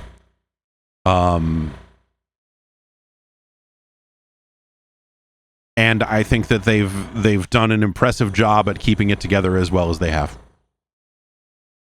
Because I think that situation could have gone a lot worse, and probably could have gone in a direction where Microsoft does eventually sell it off or close it down. Or, like, I think there were numerous times along the last decade where you could see Microsoft going like, maybe this isn't important to us, or maybe we need to shut it down and just start over. You know, we'll just let this go dormant for 5 years and try to figure it out again later, because this is already done.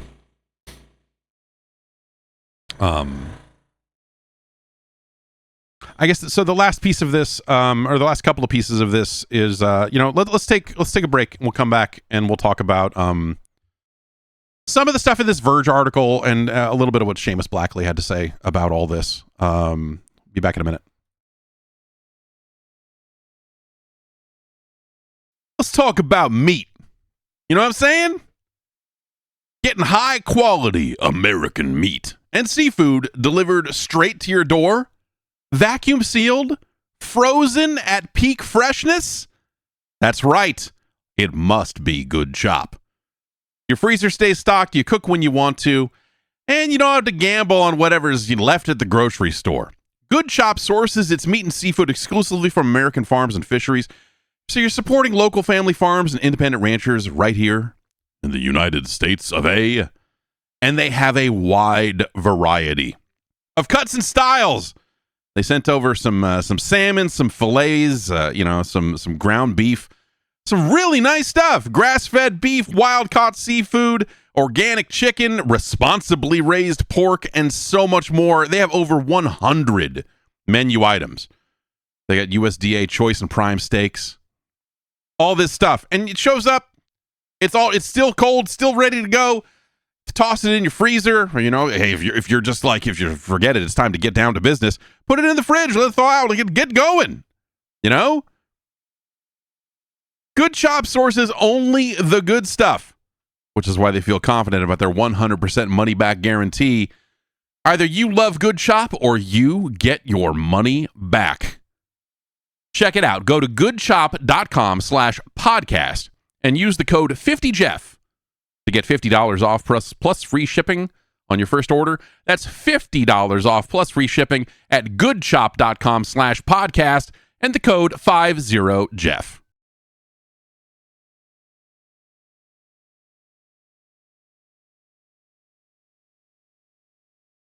Okay, so in the middle of all this, I think a lot of people looked at the way that the Microsoft news was conveyed and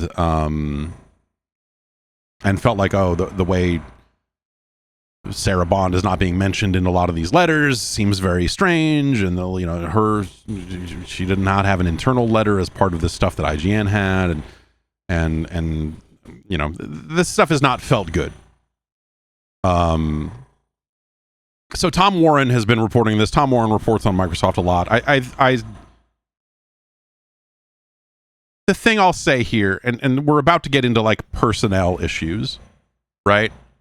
And the problem when we talk about specific issues of a person's performance at a job, or like this becomes incredibly gossipy very fast, and also becomes a case where I want you to take everything we're about to get into here with at least a grain of salt, if not 2 or 3, because ultimately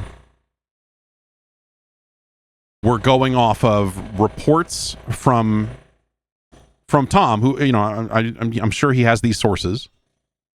I'm sure he has these sources. He's not making this up. But ultimately, he is talking to people who still work at the company, and he's talking to people that work at a company that classically is very political.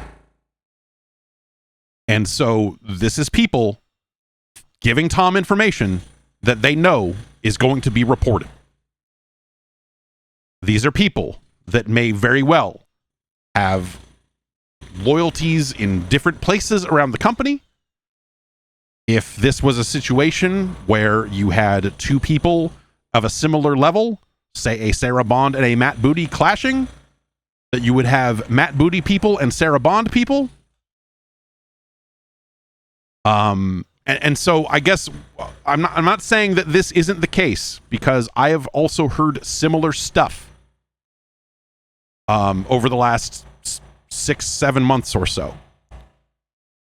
But I will say that we're getting into territory here that, like, you just kind of have to take it as like scuttlebutt, as gossip, as stuff that you're like, this is probably true, and the person saying this almost certainly believes this, but there are going to be at least two sides to this story.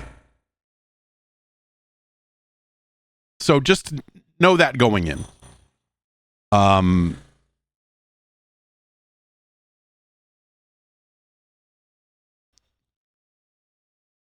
So this is a long piece from Tom Warren, and some of it is kind of backed up by, you know, plenty of things that have already been announced, and plenty of things that were certainly public. But it does get into things like this. Most of the current and former Xbox employees I've spoken to in recent days are relieved that Bond is leaving Microsoft. I've heard from multiple sources that Bond has been tough to work with and built a team structure that meant if you didn't follow the vision or questioned it, you were out.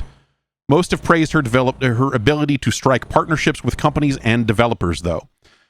And then Tom says, I wrote in December that Bond had staked her career reputation on the idea of Xbox being everywhere across multiple platforms and devices. This also involved carefully managing her image both internally and externally, making her appear to be a gamer like Phil Spencer. In reality, she wasn't. Which, you know, that's kind of the downside of having a Phil Spencer in there who does kind of walk the walk. Is everyone else kind of feels that they need to, that like that's part of the job, like they need to have that public persona of like, I play games too. And I think that's, people should just be genuine. Ultimately, I think that's a very dangerous road to go down for whatever that's worth. Going on here, I understand that Bond's strategy has been failing internally and been questioned multiple times. Bond had tried to push mobile and cloud over console to reach potentially millions more Xbox customers, but the result has been a classic case of chasing tomorrow's customers by neglecting today's. The thing I'll say there is I think that's yes. The everything's an Xbox campaign was, you know, like it kind of became a funny joke in a lot of cases. And also there's a lot of stuff in there that is like cart before the horse, or you know, solutions that are searching for problems, or whatever you want to call it. But you do have these situations where, like, okay, like, can cloud gaming contribute to an overall strategy? Yes. Is it in the near term going to be something that, like, overtakes interest in console? No. And there are a billion reasons for that. If we look at the games that are being made today, some games just don't work on cloud, period. They require a level of latency that a cloud connection is simply not going to be able to replicate the way you want it to, period. And so that just ends up being, you know, disqualifying for a lot of games. Can you play Mugenics over a cloud connection? Sure, man, whatever. Can you play Street Fighter? No, you probably don't want to do that. Do you want to play Forza over a cloud connection? I don't. But that gets into squishy territory. Maybe some people will find that to be acceptable.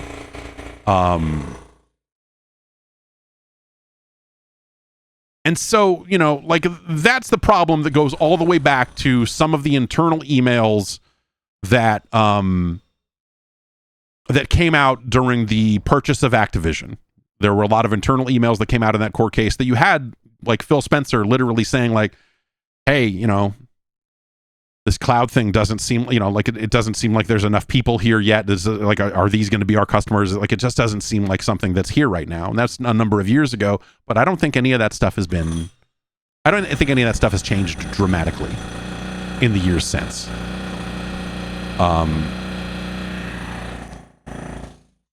And so like ultimately everything is an Xbox strategy fails because it's not true.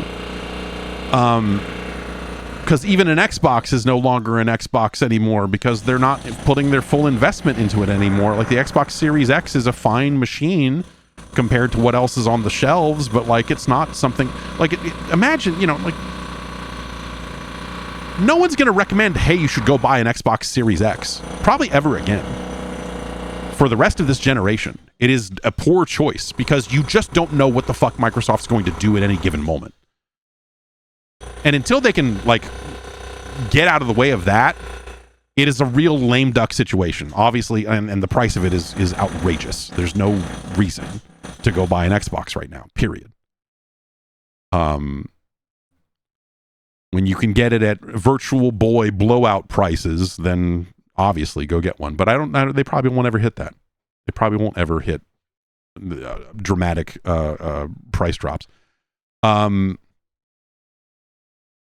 But yeah, mobile, and you know, remember they were like days away from supposedly launching their iOS games store, and then that got held off indefinitely, and they tried to blame it on like, well, you know, the courts haven't really opened up the iPhone the way we thought that they were, and so like a lot of that stuff failed, but like they were still out there trying to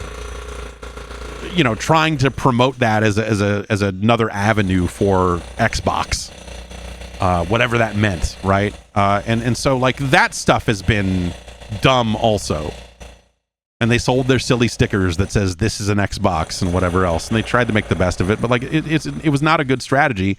It's maybe something that would be a good strategy a few years down the line when they were closer to turning the corner on what an Xbox is and what the hardware was and whatever else. But when they rolled that out, it was just like, this is dumb. Like what do you, nothing changed. You have changed zip. And so it ultimately, you know, was not a good strategy. It was a confusing campaign that I don't think helped anything. Yeah, Empty Warren's right. They ditched the institution of Xbox Live Gold, which should go away because you shouldn't have to pay to play online, period. You should not have to pay money to play online video games. At all. That's fucking fucked. That is still fucked on consoles that you do that. And so it makes sense for them to, you know, rename it and do some other stuff. But like the name Xbox Live Gold carries cachet that Game Pass Ultimate simply does not. So yeah, you could argue that that's not a great. That was another kind of bad move on their part.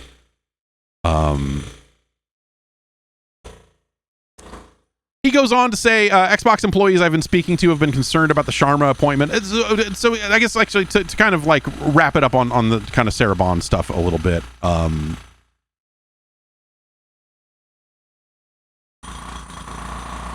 That maybe she was not super popular internally and was rubbing some people the wrong way on a few different things. The thing I'll say is that this is probably like 6 months ago now. I don't remember exactly when, but I had a conversation with someone and heard secondhand, which is, you know, why you don't say anything because it's like secondhand, but it does line up with all of this stuff where I think I said kind of offhand, like, oh, well, you know, like they're prepping Sarah for that position and whatever else. And the response was like, oh, I hear that she's not. Like the response was like, I hear she's not actually ready for that job and is actually probably not going to get it. And I was like, oh, fuck, really? What the fuck? And a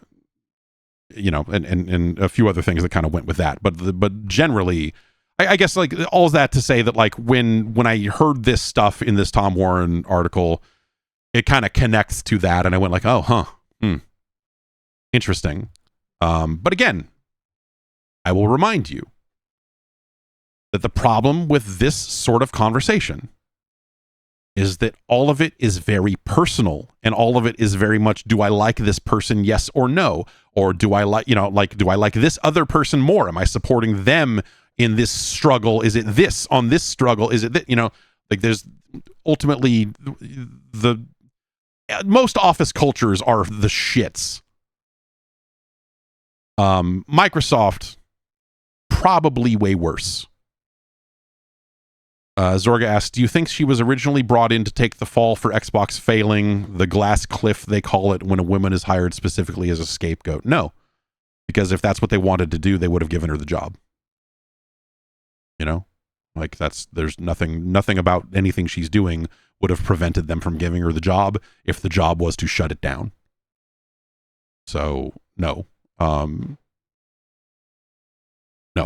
not at all.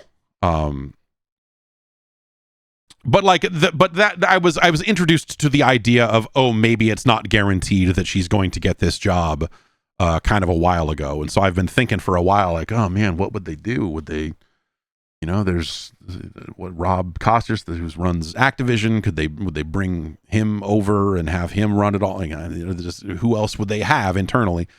But they found Asha Sharma out of the AI division, and now she's going to run it.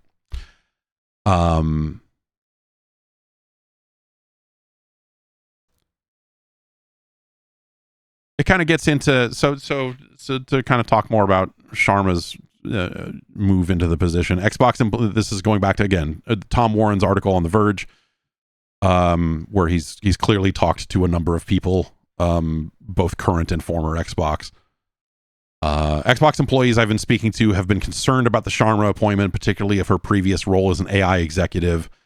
There is also concern about her lack of industry experience in entertainment and gaming. Sharma has been clear she's not a gamer and has spent the weekend responding to people on X and even taking game recommendations. Not the way to do it. Some Xbox employees worry she'll force AI into everything Xbox does, but Sharma was clearly ready for that reaction. And he quotes the soulless AI slop bit from her thing that we talked about earlier, which again feels like the most calculated thing, like the most extremely calculated thing to do there. The other concern is that she's been appointed by Nadella as some kind of executioner of the Xbox console. Her memo doesn't suggest that, and Microsoft could have easily appointed Matt Booty into that kind of role to push game publishing instead of the Xbox console. I get the impression from sources that Microsoft wants a turnaround and is worried about losing Xbox, as it's one of its only remaining successful consumer brands, which we talked about.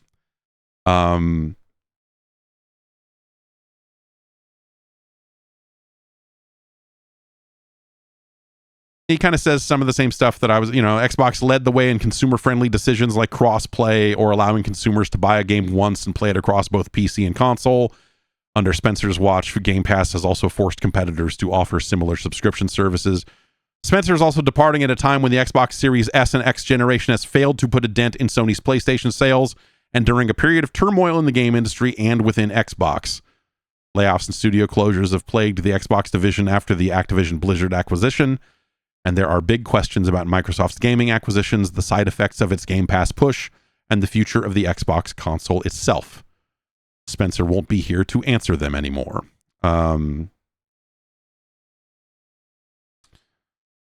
Yeah, so that's I think it is true. Because again, Matt Booty knows how to shut a division down, man. You want to talk about some Midway experience that is relevant. That would be relevant. But yeah, you probably don't bring someone in if you're looking to just kind of like shut it down. And that's what Seamus Blackley kind of said. He did an interview with Dean Takahashi over at GamesBeat. And they cover a handful of topics here.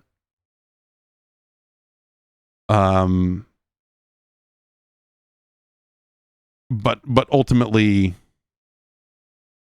You know, like what Blackley and Seamus Blackley, if you don't remember, he is one of the original folks who was there for the launch of Xbox. You know, along with Robbie Bach and Jay Allard and Ed Freeze. You know, Seamus basically says like, hey, yeah, this is like, it's on the palliative care, basically. He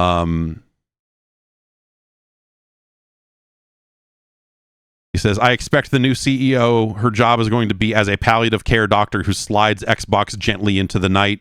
It just really seems true. I imagine asking somebody if it made sense to put a major motion picture studio into the hands of somebody who didn't like movies, or a major record label into the hands of somebody who'd never seen a live show. Why would you do that? You know, I don't know. Like, yes, sure, maybe she will. So the thing I will say is, like, she is going to be very aware of and supportive of the company's overall AI investments and expenditures and adventures, I guess. Right? Because that's the division she comes out of. And she's not going to have the expertise specifically in gaming to know why some of those things are a bad fit for video games. And so that's where you maybe potentially run into trouble, is you've got someone who has fully drank the Kool-Aid and is ready to please the boss with whatever his fucking AI insanity is.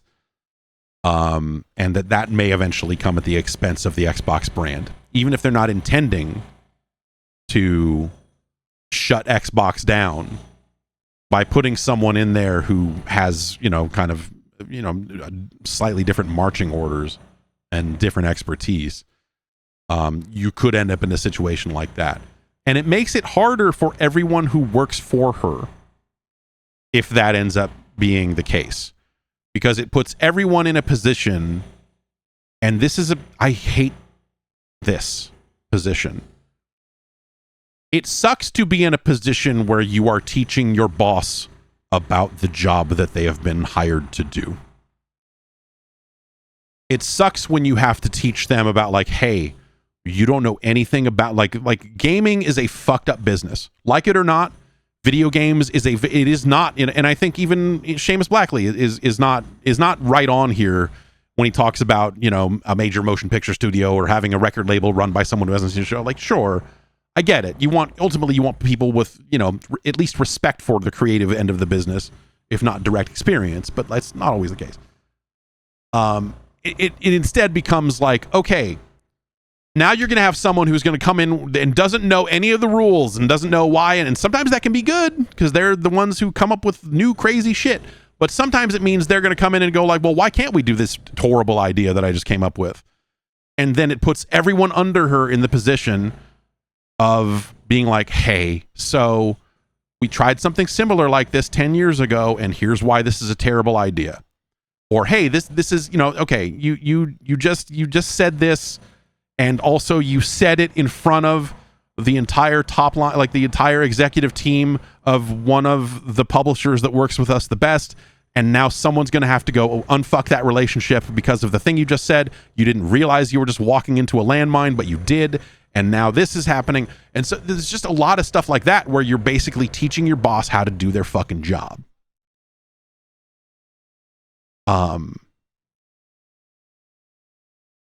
And you're having to answer a lot of the same questions over and over again because it's a lot of people who come in and think that their ideas are completely fresh and never been come up with before. And you have to be the person to say like, no, dude, we did this in 98 and here's why that didn't work then. And I don't think that things have changed enough to work now, you know? And so it puts you in this position as someone who's been in this position a couple of times where you are suddenly the person who just says no all the time because all the fucking ideas are terrible. And you could just sit there and go like, it's your business. I don't know, man, set it on fire. Or you could care about it and be like, actually, here's why you don't want to do this. Or here's why you don't want to, you know, here's why this is probably a bad idea. And here's why, okay, this thing you can know. And here's why we can't do that. Here's why we don't do this. And it sets the people up that are going to be put in that position for just being fucking branded as difficult and driven out. either by their own disgust in the situation or because they're like, I'm in charge and this is the right idea and we're going to do this. And you're like, fucking go with God, I guess. Fuck. I'm out of here. It sucks. It's a fucking shit ass situation. And so you hope that they dodge that. But again, like this is exactly how you create that scenario, right? You bring in someone who doesn't even really have a lot of adjacent experience, but you also bring in someone who is like conceptually aligned with the CEO's insane AI shit that is like slowly destroying the entire company. And so I don't think it's necessarily like, oh, Xbox is going to be on palliative care or whatever. It's more that like, I think this entire company is fucking like, like Microsoft has turned from a cult into a death cult. You know? Like if they chase this AI shit all the way down, it's going to destroy this company. And it doesn't matter who the fuck runs Xbox if that's the case. And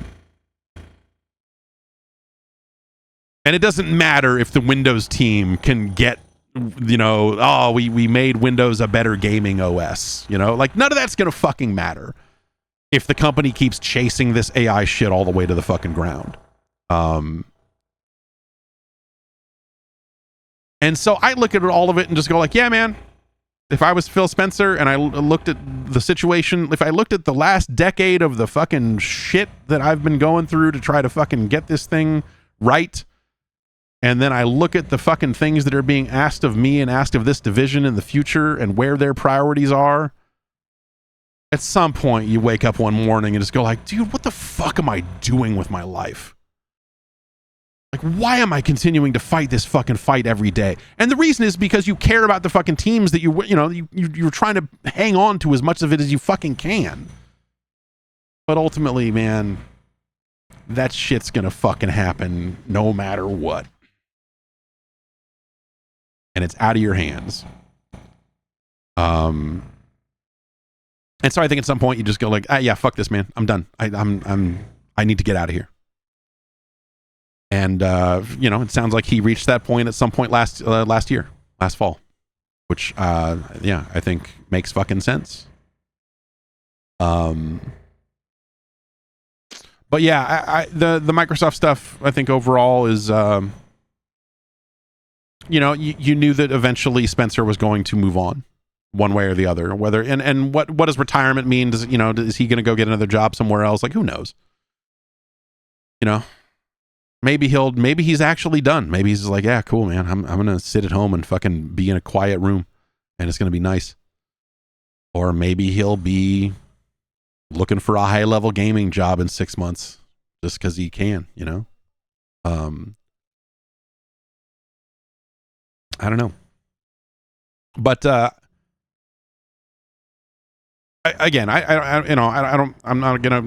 don't think Phil Spencer is a guy that you put on a pedestal. I think that he was the guy. He was the guy in charge when a lot of fucking bad shit happened too.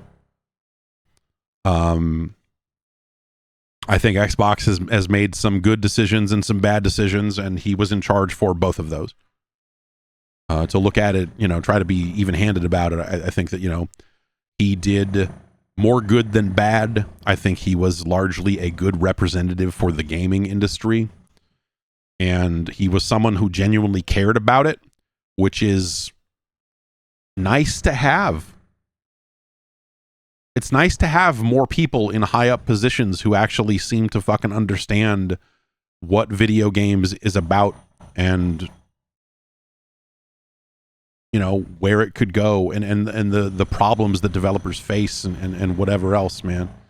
And so I think that ultimately gaming as a whole is slightly worse off without him in it.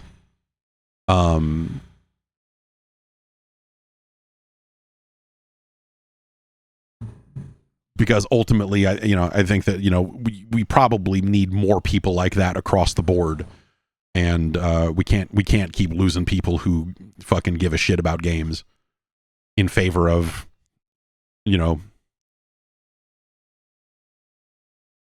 birth rate weirdos and AI weirdos and all of that other shit. So Um, so yeah, that's that, I guess. But it's hard for me to look at, you know, the path forward for Microsoft and feel like, oh, like they're definitely going to right the ship. Oh, they're definitely going to get back on the right track. Like you just look at it, and just go like, yep, well, that just about does it for Xbox, perhaps. That's not to say that there's any imminent, like, oh, tomorrow it's going to fall apart or whatever, but just like directionally, look at it this way. Directionally, you saw the stuff they were able to get done with people who understood the video game industry in charge, and now they don't have that. Do you think they're going to magically start doing better? Do you think that like new blood was needed at the top in order to complete this pivot to like Xboxes being PCs or whatever? Like, we can look at the strategy. Like, ultimately the strategy is unchanged, because like the all they did is promote their cloud strategy harder than they should have, because the audience didn't give a shit about it. And as they did more and more of that, it did lead to questions about like their investment in console and how much they cared about console and what have you. But that is something that would theoretically sort itself out when they launched new hardware. And so strategically, none of that even fucking matters. And so to look at it and go like, well, Sarah Bond's everything is an Xbox strategy was a real turd. You're like, yeah, sure, it was. But like, ultimately, like, there were so many other bad things happening around Xbox that is not the thing that fucked them. Like, that's not the thing they go like, oh, Xbox would have been on top, except they put out these stickers that say this is an Xbox and now they're doomed. And it's just like, nope. No, their problems are much larger and much deeper, and now even deeper, I think, than any of that. So, you know, we'll see. We'll see if this actually results in any kind of change in strategy overall. Like, if we hear, you know, a few months down the line, like, hey, they've actually completely walked away from this Windows-based PC strategy, and they need to, you know, if they're actually going to do full rethinks of everything they've got in the works, that would be interesting. But also, I don't know how you come to any better conclusions than that when you look at the Xbox's place in the marketplace. Like, to me, the Xbox strategy is informed by reality. To me, the hallmark of the directions they seemed to be moving in is, yeah, they fucked it all up. This is what they have to do now. This is all that's left for them, because the console business has gone, you know, has turned sour on them. And some of that is because they did not nurture it the way they should have, but some of it is because they just didn't have the right games at the right time. If Halo was good, it would have maybe been a different story. If this game was better, you know, like, it just, they ended up with a bad run of software. So, you know, having the software guy stick around and get promoted is an interesting choice in the wake of all of this as well, I suppose. But we'll see. Like, I don't see another way forward for them, but you know, I have not asked ChatGPT or Copilot to come up with a strategy for me, so maybe that's my fault. But I don't know how you turn things around at Xbox without specifically doing the things that they were already doing, because when you look at what they've got, the strengths they have, what they have left, the potential power of Game Pass as a revenue generator, like, they need to have hardware in order for Game Pass to exist, right? So if they care about saving Game Pass, they need to have an Xbox, right? So how do you work your way into that, other than the way that they've seemingly seem to be working their way into it, which has its own caveats and problems, like, oh God, Windows is a fucking shit factory these days. How are they going to make it acceptable for a consumer, a casual consumer grade device like an Xbox, where you can't just pop open a terminal and fix what's wrong with it? Where you can't just go like, oh, let me fucking hold down F9 and get into the fucking boot manager and let me do this, and, you know, like where you're not going to do that because it's supposed to be consoleized. How are you going to do that when Windows on its own is in such a hole right now? It's in such a hole right now that people talk more about fucking Linux and alternative. Like, it's crazy that it has gotten to a point where the Linux on the desktop, the year of the desktop, the Linux desktop, like, that now sounds like a legit strategy. You're like, yeah, no, this is actually, maybe this is the year of it. There's been more talk about Linux in the last 18 months than there has been in the last 18 years. In terms of like a serious place to play video games. That is on Microsoft. The advancements on Linux and all that other stuff, like that would have happened either way, and Valve obviously played a role there, but the public's interest in it, that is on Microsoft. That is on Windows. So to now sit here and go like, oh, well, you know, Windows 11 is going to power our next console. Good luck. I think it really sucks because I think the industry also needs a competitor. Like, Sony can't be allowed to run unopposed, if that makes any sense, for that type of device. Like, there needs to be something else out there. And, you know, all these devices are going to be expensive for years, and the RAM problems, and there's all of that other stuff, right? But ultimately, if that ends up being Valve somewhere down the line, or whatever Microsoft gets into, you know, like, they will, this is not something you need to think about for another 5-7 years or something, right? Because there will be another Xbox, whatever it is. But you probably eventually need someone else in this space in a large mainstream way, meaning not the way Valve is currently, right? Like, Valve's interests are in like small batch fucking, you know, right now boutique levels of install bases, right? You know, by comparison. You know, they're not making a zillion Steam Decks. In fact, they're probably out of stock on them right now.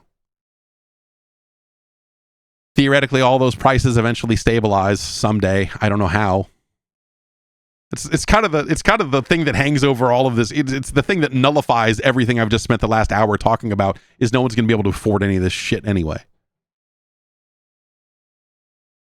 Right? So, you know, like, throw that factor in on top of all of this, and suddenly you're like, I don't even know what the fuck we're doing anymore. How's any of this going to work? Suddenly everything's a Neo Geo. Everything is too expensive. Still, for Microsoft, it could be worse. As far as their gaming concerns are going, they could be Amazon. Amazon is shutting down King of Meat, which is a video game you probably did not play, because I don't think anyone did, but you might remember it if you watched, what was it, Summer Game Fest 2024 or something. This was the game that had the big trailer with like Mr. Beast in it. It was a super expensive trailer. Like, it was a trailer that you just look at it and go like, why are all these fucking people in this? What the fuck is King of Meat? Who cares? According to VideoGamesChronicle.com, your home for the news, Amazon has announced this week that the game will shut down in April. They're going to be giving full refunds for all purchases. The servers will shut down on April 9th. The quote here is, despite the creativity and innovation Glowmade brought to King of Meat, the game has unfortunately not found the audience we hoped for. As a result, we've made the difficult decision to conclude our investment in the game, and King of Meat's servers will close on April 9th. Players will be able to access and play all existing content until then, so we encourage you to enjoy your remaining time in the game with your fellow contenders. Platform providers will issue full refunds in the coming weeks. And, yeah. This was the game that, I want to say it was like Kotaku had a story. It was like, you know, it's part of all the layoffs at Amazon, as part of Amazon kind of not getting out of games completely, but certainly investing in a bunch of games that did not go well for them, that there was some bit in there where the expectations for King of Meat were that it was going to have an average of like 100,000 concurrent players or something, and it had like 400. Just like mind-blowingly out of touch goals for whatever this thing was. And so they spent all this money on this big dumb trailer that people just looked at and went like, "What? This is stupid. What is this? Who cares?" And never fucking played it. But the idea that it was somehow going to do those kind of numbers is insane. This comes in, it's, you know, the game is the Glowmade, the studio is made up partially of ex-Lionhead devs. It looked kind of like, I don't know, I'm trying to remember. It was vaguely like a Fall Guys kind of knockoff thing. I don't know. But yeah, that game's getting shut down. You'll be okay because you never played it to begin with. Nexon is elevating Patrick Soderlund up to the executive chairman of the company. He was previously running Embark Studios, the developers of Arc Raiders. And obviously Arc Raiders did very well. So they've tapped Soderlund to say, "Hey, why don't you run all of it? Why don't you run a like way more of this company than just this one developer? Because you seem like you know how to make games." Which, you know, sometimes that can go well. Sometimes you are removing one of the key people that helped make a game good in the first place and cursing that studio to dismal failure in the future. But hey, who the hell knows? This is GameDeveloper.com reporting on this.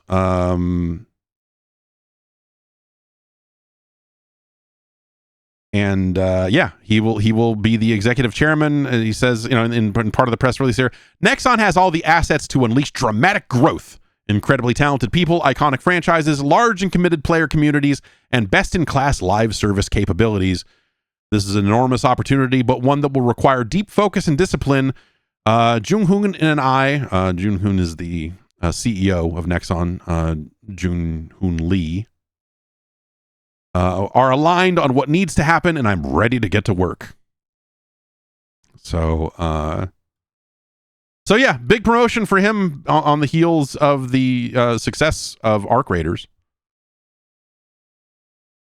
which is interesting. In other news, Evo is... in other news, fighting game tournaments went sour. So Evo has been completely... the entirety of it is now owned by Saudi Arabia. This was something that Sony sold a chunk of it, and so like a part of it has been owned by the Saudis for a while now. And now they own all of it. They have announced their future plans for Evo, and it is an expansion plan where they are going to roll out 5 new regional tournaments, according to Eurogamer. I believe this will result in 9 events in all throughout the year. The 5 new events will be in China, Brazil, Morocco, Saudi Arabia, and Mexico. The idea that like Evo is going to have that many major events in different parts of the world throughout the year is going to I think destroy a lot of the fighting game community, because there are already other tournaments that happen throughout the year, smaller in some cases, some of them even local tournaments, and that the Saudis are going to come in and create all these events that will end up getting in the way of some of those other events and fuck a lot up in the process. They are also going to create something, a new world championship, which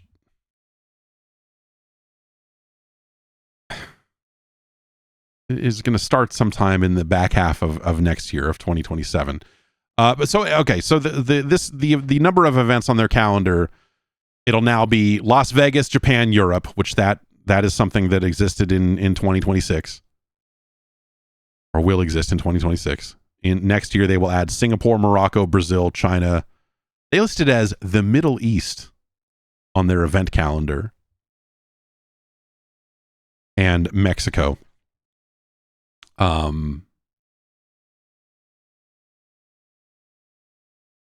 Again, this just seems like maybe a little too much. And these are things that I think will negatively impact locals, smaller tournaments, some of the regional stuff that we've seen over the years.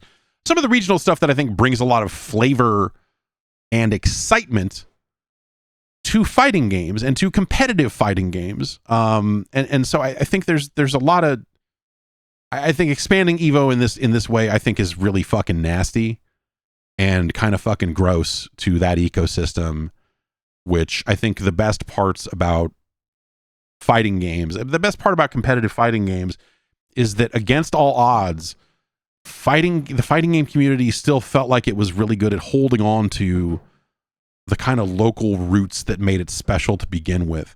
Unlike a lot of the other kind of traditional esports businesses out there that have just been, you know, like a fucking shit show in so many different ways, in so many sleazy ways over the years, fighting games felt like real still. In some ways, you know, like obviously Evo's been heading in this direction for a number of years now. But I think that this is a really, you know, if you really cared about the fighting game community and growing it and making sure that it had some good variety to it, I don't. This doesn't seem like the path for that. But they're also announcing a new fighting game world championship powered by Evo. It's a new format designed to uncover who, this is their press release they put out, who is truly the grand master of fighting games. Unlike existing world championships, this new format will require competitors to showcase their mastery of multiple fighting games, putting their adaptability, game knowledge, and fighting game fundamentals to the ultimate test. We'll be working closely with our publisher partners to determine which titles will be included in this format, and we'll have more information for you later this year.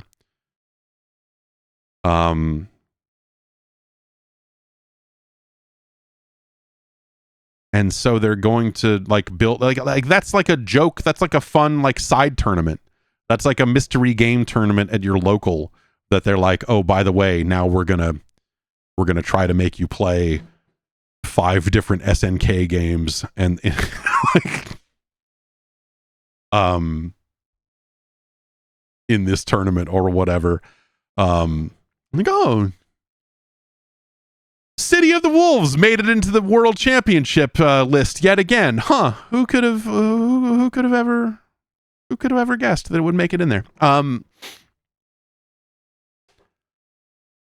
This seems like a dumb joke, and it's like it's like a fun dumb joke when you see it at smaller tournaments, and they're just like, yeah, fuck it, we thought we would do this funny thing, and you get a funny fake prize and whatever else. Like, I think that stuff's like, it's silly, it's fun, it's whatever. I think trying to put this at the heart of their Evo expansion, I think is dumb. I think it's something that clearly illustrates a lack of understanding of competitive fighting games.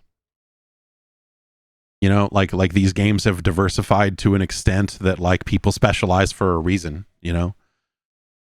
Like you have people that choose to be great at one game or 1 or 2 games, maybe. Because everyone plays a little Street Fighter, even the people that don't still play a little bit of Street Fighter. So I don't know. I think that's gross. I think this whole thing is kind of gross. But it's been gross for a while, so I don't know. Like, it's sad.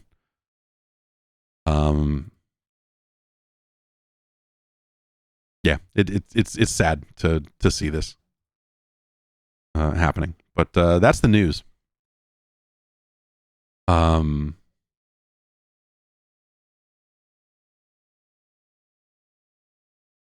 Yeah, the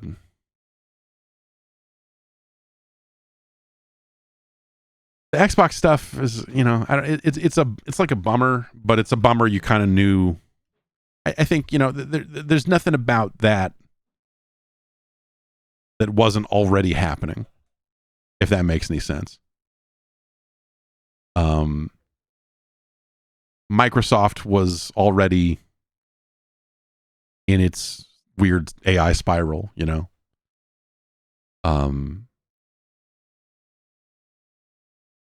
like there's nothing about like it's a bit of a blow, it's a bit of a shock, but you knew, like it was easy to see that like Phil Spencer was not going to stay in that position for another 5 years or whatever. Like, it definitely seemed like, oh, okay, like his time's kind of coming one way or the other.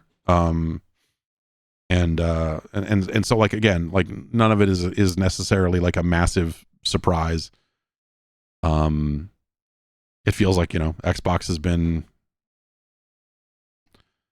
floundering. I wouldn't even necessarily say on the decline. It just feels like they've been floundering. They've been trying to fucking figure it out for as long as I can remember. And yeah, I guess the change is I don't think I have faith that they will figure it out the way that I maybe did a couple of months ago. But that, again, that's largely because of Windows and less so because of who is running Xbox, because that's, though that doesn't help either. Anyway, podcast@gar.bike is the email address. Send in emails to me for me to read. And we'll, we'll talk about them. Grant writes in and asks, I was just wondering why VR seemed to flop. Did it just come out too late? If it were released in 2008, it would have been like the biggest thing ever, making the Wii and Kinect look so old. However, it seems like a flash in the pan, and neither developers or players were interested. It was something I went hard into, and I myself was bored after a few months. My friends all had a similar reaction of ditching it after a similar period of time. What went wrong? I'm not convinced that having glasses or a chip in the head would help either. I think fundamentally people just aren't interested in it, whereas I think in the 360 generation they would have been. No, because I disagree that if this tech had somehow existed in 2008, which it didn't, but if it did, I don't think it would have done any better. I think if it had had direct comparison points with the Wii and maybe even the Kinect, I think that would have actually been worse for VR in some ways. VR didn't do well for a handful of reasons. I think largely is that you have some percentage of the player base that just gets sick no matter what when they wear it, and they don't want to do it because it makes them feel bad. And that is something that no one has been able to beat. And I think there are still like weird VR true believers who refuse to accept that simple fact. And these are the people who are just like, no, man, you need to get your VR legs. Some people are never going to get that. VR legs is not really a thing. It's you are either going to get sick or not, or you're going to get sick immediately, or maybe you're going to get sick in 2 hours or whatever. But like a good chunk of players can't do it because it makes them feel physically ill, which is not a good thing for an entertainment product, a video game. It's not a good thing. Turns out.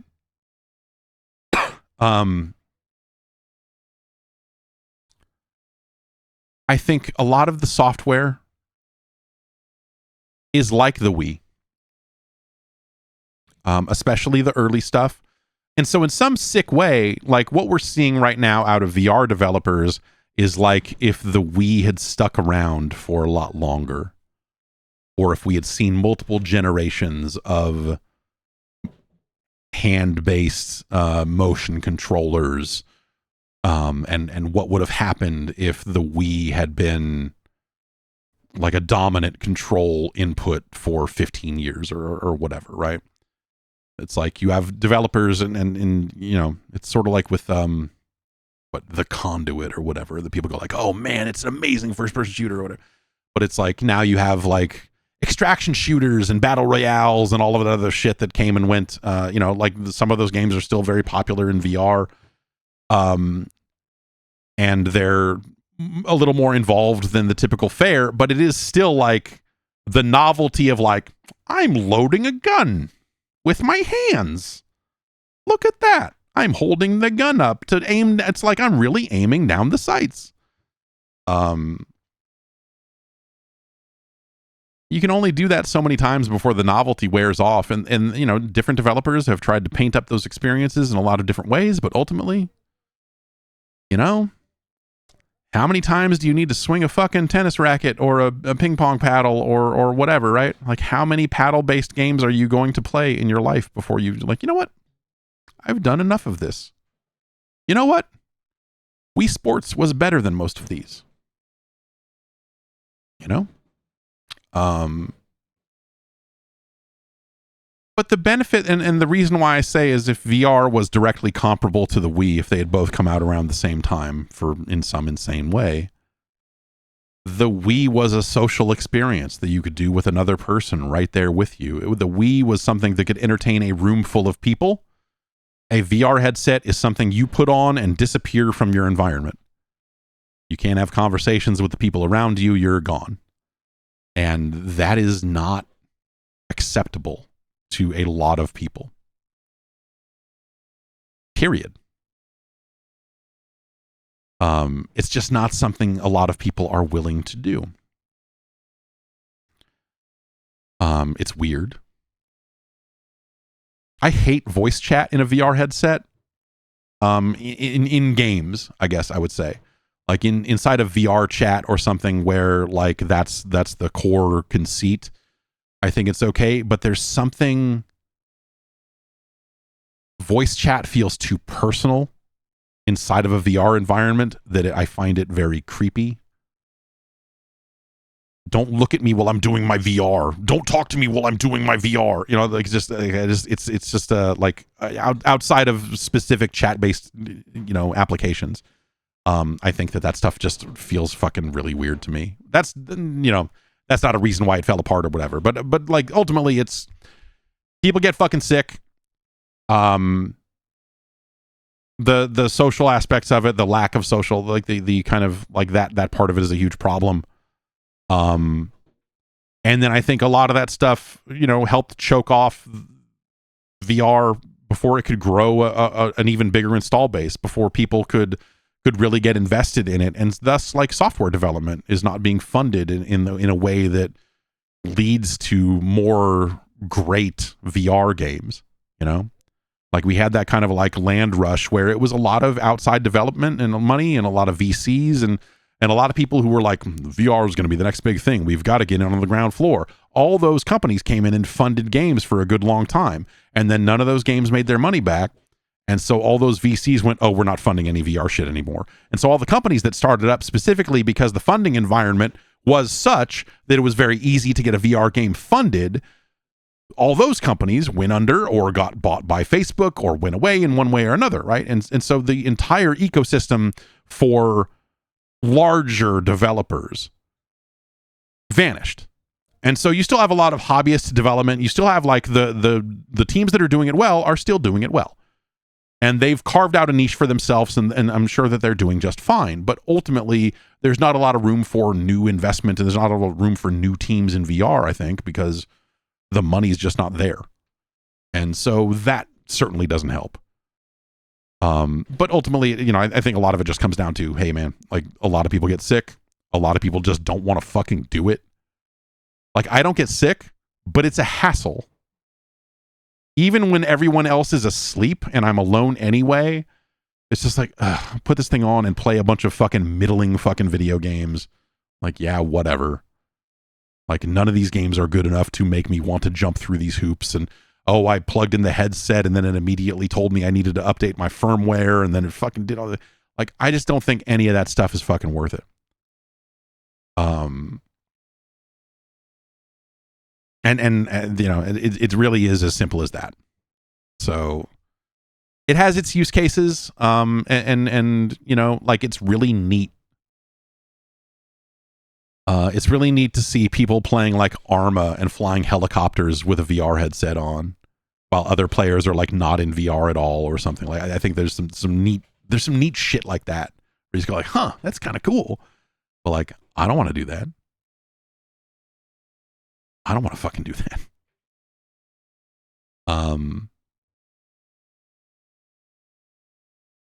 David from York writes in.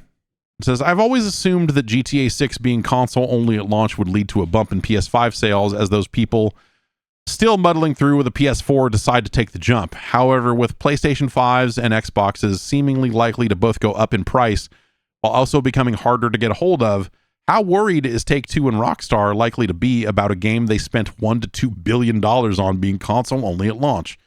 Do you think a PC version gets prioritized for as close to launch as possible if prices and supply constraints are kicking in by November to maximize initial sales? I'm sure GTA 6 will still sell like hotcakes, but that kind of giant years-long investment will need a ridiculous return to keep the money men happy. I do think concerns about future console sales have to be figuring into studio closures like Bluepoint, and the margin for error on everything just seems smaller than ever. And that Sony Live Service push sure was an error. I do think it will move consoles. Like, will it move them the same way GTA 5 did? I don't know. Like, consoles being more expensive is certainly going to be a problem, but there are probably people who only played GTA 5 who are ready to start playing GTA 6, and they're willing to go buy a console to do so if they haven't already. I don't know how that ends up working out on the hardware thing, but there are probably already PlayStation 5 sales that you could attribute to people saying, oh, well, I'm going to need one of these for when GTA comes out, so I guess I might as well get one now. And so there's probably already some baked in hardware sales because of that fact. You know, I think we will see some more around that time. People that have been saving up money in some cases, right? Knowing that, like, hey, I'm going to eventually have to buy one of these because GTA is coming out and that's the only video game I care about, and blah, blah, blah.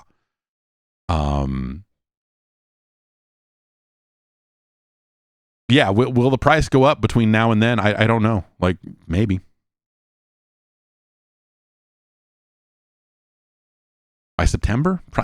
Probably. I wouldn't be shocked if PlayStation prices got raised one more time between now and then.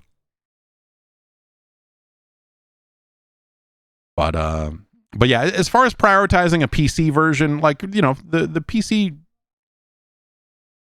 we don't know what the specs for PC are going to be, right? It's not going to, you know, like it's probably going to be higher than the baseline Steam machine if you really want to run it well. Presumably the game will have to run on an Xbox Series S, and so there will be some kind of version available that does scale, I guess, but yeah. I don't know. I think that you know, they will want to get their launch sales out of the way before they talk about it coming to PC. That is specifically because they want to sell as many copies as they can, and they don't want people to go, oh, well, it's coming out on PC in 3 months, so I'm just going to wait for that. No, they want you to buy the PlayStation version, and then in a year or 9 months or whatever it ends up being, they will like then want you to hopefully buy the PC version because you also play on PC. They will love it when you buy 2 copies of that game. So yeah, I don't necessarily think that there's I can't imagine that there's a push to get the PC done quickly, because, you know, remember, PC's even more expensive than consoles in a lot of cases. If you're gonna spend and try to get a good machine, a machine that's going to run it better than a PlayStation would, right? If you're already thinking about taking that plunge, you're probably not going like, I'm going to buy a machine that's equivalent to a PlayStation. You're probably going like, well, I want to see it at its best, and I want modability, and some of these mods run like shit, so I need more RAM. And so, you know, there's a lot of stuff like that along the way that probably factors in. Yeah.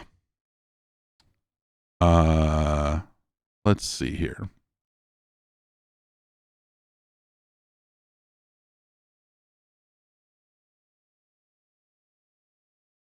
Andrew from New Brunswick writes in and asks, why is it when publishers are resurrected, such as New Radical? Yeah, there's a new studio called New Radical Games that is from like the founder of Radical, the studio that did like Prototype and whatever, as well as Hot House Games. It's kind of like the two founders of those two companies kind of got together and formed a new studio. So it's like the Simpsons Hit and Run developers, basically.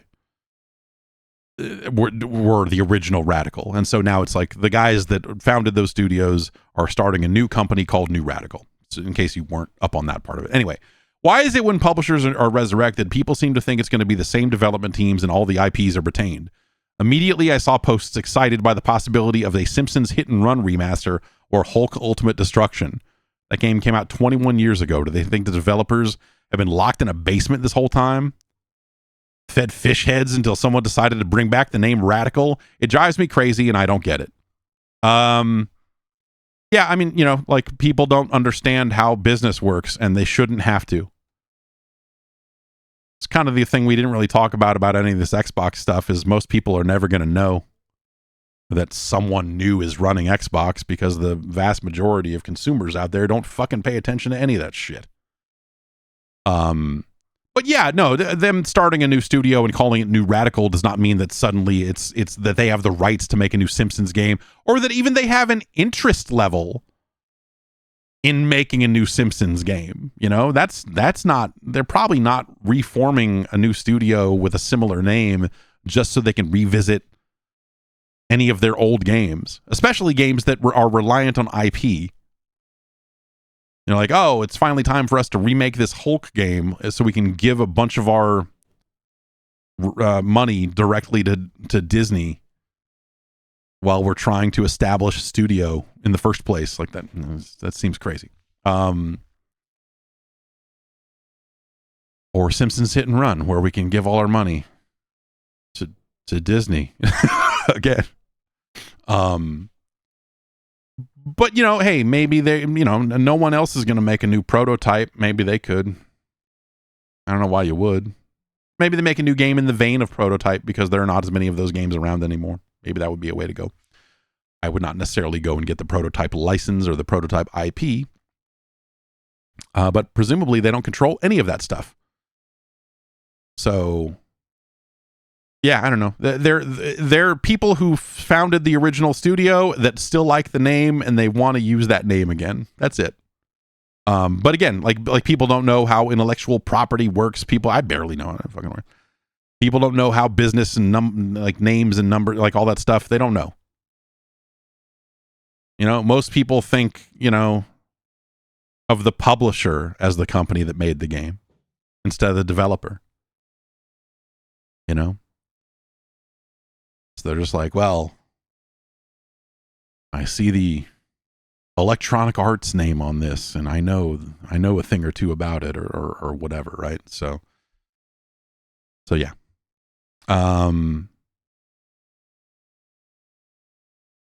Charles from Wisconsin writes in, greetings. With the inevitable price increase of the Switch 2, it's so depressing. Have you noticed? Surely I'm not the only one that's noticed how fucking sick this all is. How fucking disgusting everything is. Anyway, Chuck writes in, greetings. With the inevitable price increase of the Switch 2, I'm considering buying one sooner rather than later. I get it. As a docked-only Switch player, I just bought a fucking hard drive. Like, I have a lot of hard drive space left, but I was like, you know what? These refurbished hard drives are getting harder and harder to come by. And everything's bad. Anyway, as a docked-only Switch player, a future Switch 2 Lite at a cheaper price is not appealing.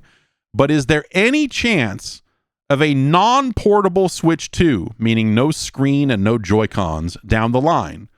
Could this be a cost-saving measure Nintendo would consider given the state of the economy and the cost of manufacturing?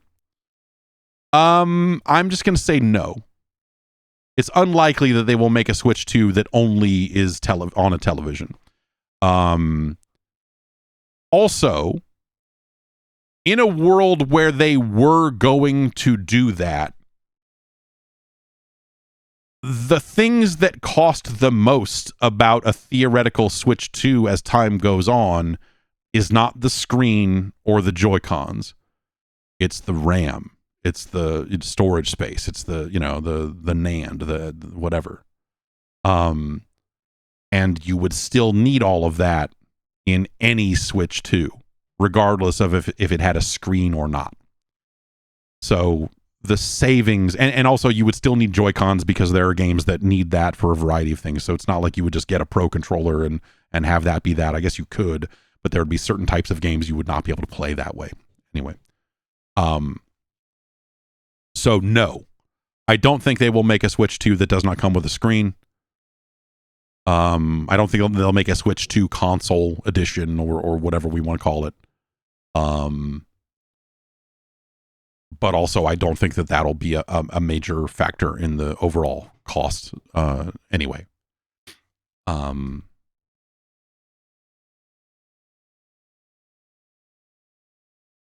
Yeah, I mean, you're taking out the screen, you're taking out the battery.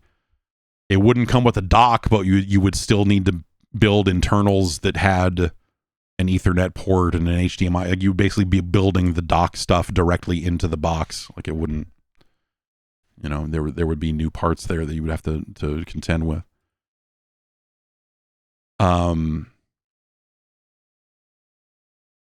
Chimpanzee that writes in. I don't know what's wrong with people. And asks, why has no one made Destiny or Borderlands into a true MMORPG? For me, the natural evolution of these games, and now technology is capable, is to make a big World of Warcraft style world, but just have the first-person shooter gameplay of a Destiny or Borderlands. Instead, Bungie decided to enter their studio with the sure flop of Marathon. I mean, if I were Sony, I would have bought them for Destiny 3, but what do I know? Gearbox just keeps making no progress, making the same Borderlands game over and over again, and the closest thing we got was Fallout 76, which isn't massive. Why hasn't anyone gone, we'll take Destiny, we'll take WoW, we'll combine them? I'm talking classic WoW and not the mess it's evolved into today. You are a lunatic, sir. Because I love the gameplay of Destiny, I just hate everything else about it, and always ended up wishing it was so much more. I feel like you fell out of a time portal. Like, did you write this 20 years ago and just, but so I agree, but also, the reasons are technological. It's because the vast majority of what people do in an MMO doesn't involve the game being massive. And so that's why no one makes games like that anymore, because the infrastructure to run a true MMO sucks. You've got to run one big server per shard and all these other blades and everything else that you got to do. You got to make all these things happen. And then, you've got to make all of that work at the low latency of a shooter, which, World of Warcraft can afford a little bit more latency because it's all kind of it's turn-based behind the scenes, and you're hitting the buttons and things are happening on cooldowns, and it's a little less hit scanny, if you will. Planet Side, I think, is a good example of like what happens when you try to do that. The shooting doesn't always feel great. Hellgate London. And so no one's gonna make a traditional MMO anymore because they don't need to. If Blizzard sat down and made World of Warcraft today, and Bryn points it out that they've done insane stuff in the background of World of Warcraft to make it more reactive, because technology has advanced to a point where they can do that now. And more people are on faster connections, and there's more kind of stuff they can do to make that game feel better than it did. Probably still not enough to run a straight up shooter the way that you might want it, but hey. But But the reason people don't do this is because the infrastructure is expensive. No one wants to pay a subscription to play a game anymore. And the ones that do are playing WoW. Or they're paying for the extra stuff in they're playing Final Fantasy. They're playing, Elder Scrolls Online to some extent. But like Fallout 76, you can pay them extra money, right? If you want to. But it's the Guild Wars thing. Guild Wars ended up being the blueprint for everything to come, right? Of like, hey, we're going to have this shared social space. And then you're going to shard off into your 4-player world and do your thing, go on your adventure, go on your mission. And then when it comes back around, you're going to be back in this shared social space. Destiny does exactly that. Occasionally you run into players out in the world, but when you get into missions, it's kind of, you're more cordoned off. Like those people kind of go away. And that is just a less expensive way to run your game's infrastructure that meets the needs of the vast majority of players. Because I'm like you, I think there is something kind of cool about like, hey, we ran into a zillion players out here and we just kind of teamed up on the fly and we did this weird thing, and you see other people doing other stuff off in the distance, and we're all waiting in line for fucking Hogger to respawn, and then, like all this other horse shit that comes with the original kind of MMO thing. I think that stuff is cool.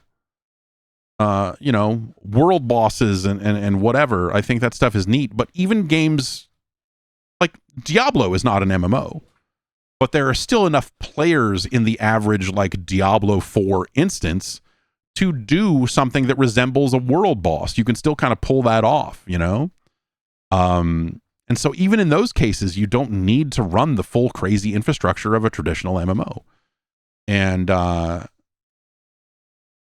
you can fake it, basically, like Fortnite and some of these other games. Like, some of these games have 150 players in world at a time. That's plenty, without having to go and run,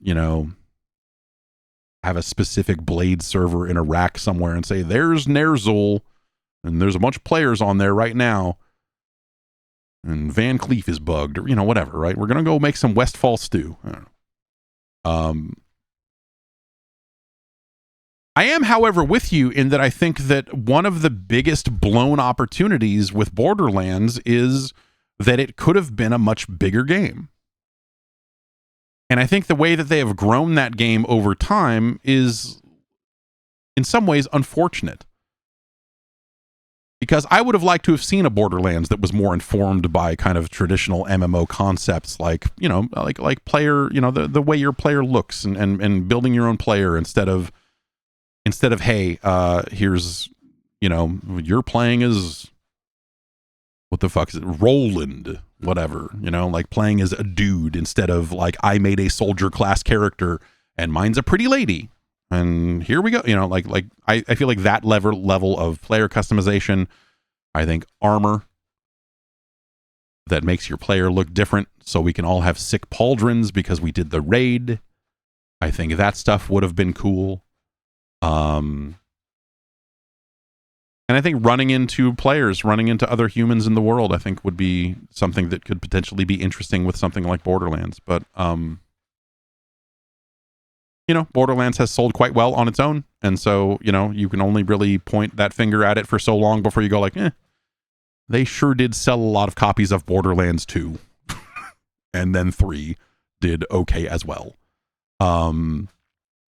So, maybe they were smart to not go in that direction and chase all of that sort of stuff. But yeah. No one is making a true MMORPG anymore because no one makes those anymore anyway, generally speaking. And I think even the people that are making games that resemble those, like the things they're doing on the back end to build that infrastructure are really different now.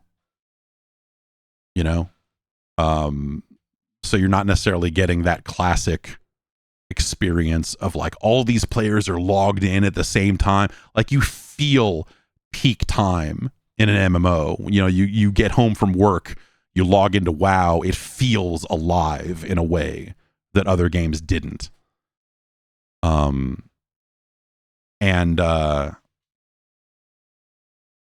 that's kind of fucking awesome. But nowadays, you just player match into the most, into the lowest ping, most populated version of the game as possible, and so the game always looks a little full. Like go log into Phantasy Star Online 2. There's still a bunch of people standing around in town doing God knows what. When you get out of the world, it's basically empty, but like there's a bunch of people standing around doing something. I don't know.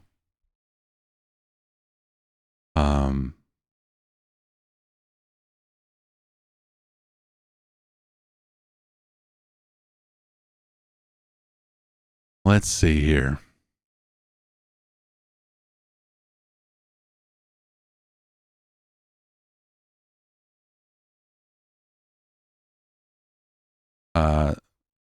Zem from Richmond, Virginia writes in and says, with High Guard being dead on arrival and Marathon feeling like it might be, man, people are so ready to fucking shit on Marathon. It's a bummer. I don't even know if Marathon's, I can't, I'm not gonna, this is not me saying because Marathon's gonna be incredible. Like I hope that Marathon is good. I think it looks cool. Like I think artistically they've done something neat. And I hope they pull it out. Though extraction shooters are still extraction shooters. And I don't know that I want to play one of those. Arc Raiders apparently did quite well, though. So, it's certainly a possibility. Anyway, with High Guard being dead on arrival and Marathon feeling like it might be, the games industry has never felt more like WCW. The powers that be have never had less of an idea as to what the gaming audience wants and craves. What are steps that the industry as a whole can take to get back in touch with the paying audience? They never should have taken the belt off Goldberg. I mean, that's clearly the, if they hadn't cattle prodded Goldberg, then High Guard would have been a success. We all know that.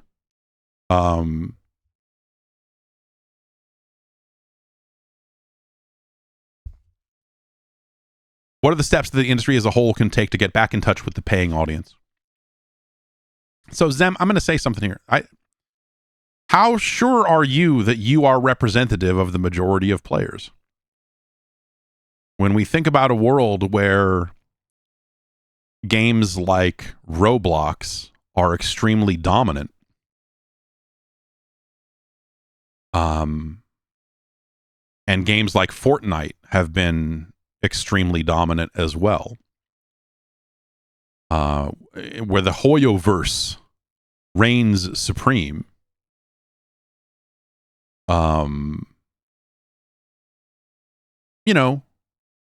who's really out of touch? Is it the people playing all of those games and trying to make games that might appeal to that audience? Or is it the rest of us standing around going like, I really can't wait for the next $70 single-player adventure that's going to tell a great story about a sad father?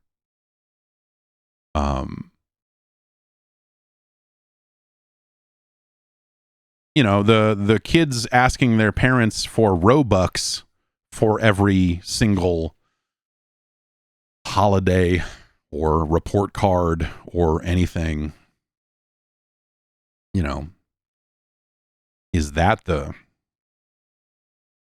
where this is headed? It's hard to say, right? But I do think that like the out of touch, the part where the games industry feels out of touch to me is maybe a little bit more on that side of things, where it's just like, the traditional video game seems to be going out of style. And I don't know that that's a permanent situation, but I think that like demographically, it's an issue that the video game industry is facing. And it's sort of the thing that kind of underscores a lot of the conversations we're having about like, it's part of why, like, how, what the fuck does an Xbox matter? What does a PlayStation matter in an era when everyone wants, can play Roblox on whatever device they have because it just works on phones and works here, works there, like those sorts of scenarios. Why are we sitting here going like, man, they should make another Uncharted? Even when Uncharted was on top, you would hear stories about how, yeah, it sold really well. Sony wished it sold more. Sony is not fully happy, fully satisfied with Uncharted sales compared to some other big console games or whatever, right? And so the number has not been big enough on a lot of franchises for a very long time. My point is that I don't think that when you say that like the games industry never felt more like WCW, that never felt like that it was more out of touch than it is right now. I think I agree, but I think that's because there is so much confusion in the market about who they're trying to appeal to, who is the customer, and what are they chasing. And you've got executives that want to chase after the big money. And it's why we see companies dramatically push into live service or free to play or whatever, because if those games hit, they hit bigger than anything else. And so they take that gamble, right? They're more willing to take that gamble because if it hits, they're made, like they're set for a decade or more. If they do it right, GTA Online is a great example of that. Like Rockstar is handcuffed by the success of GTA Online in some ways.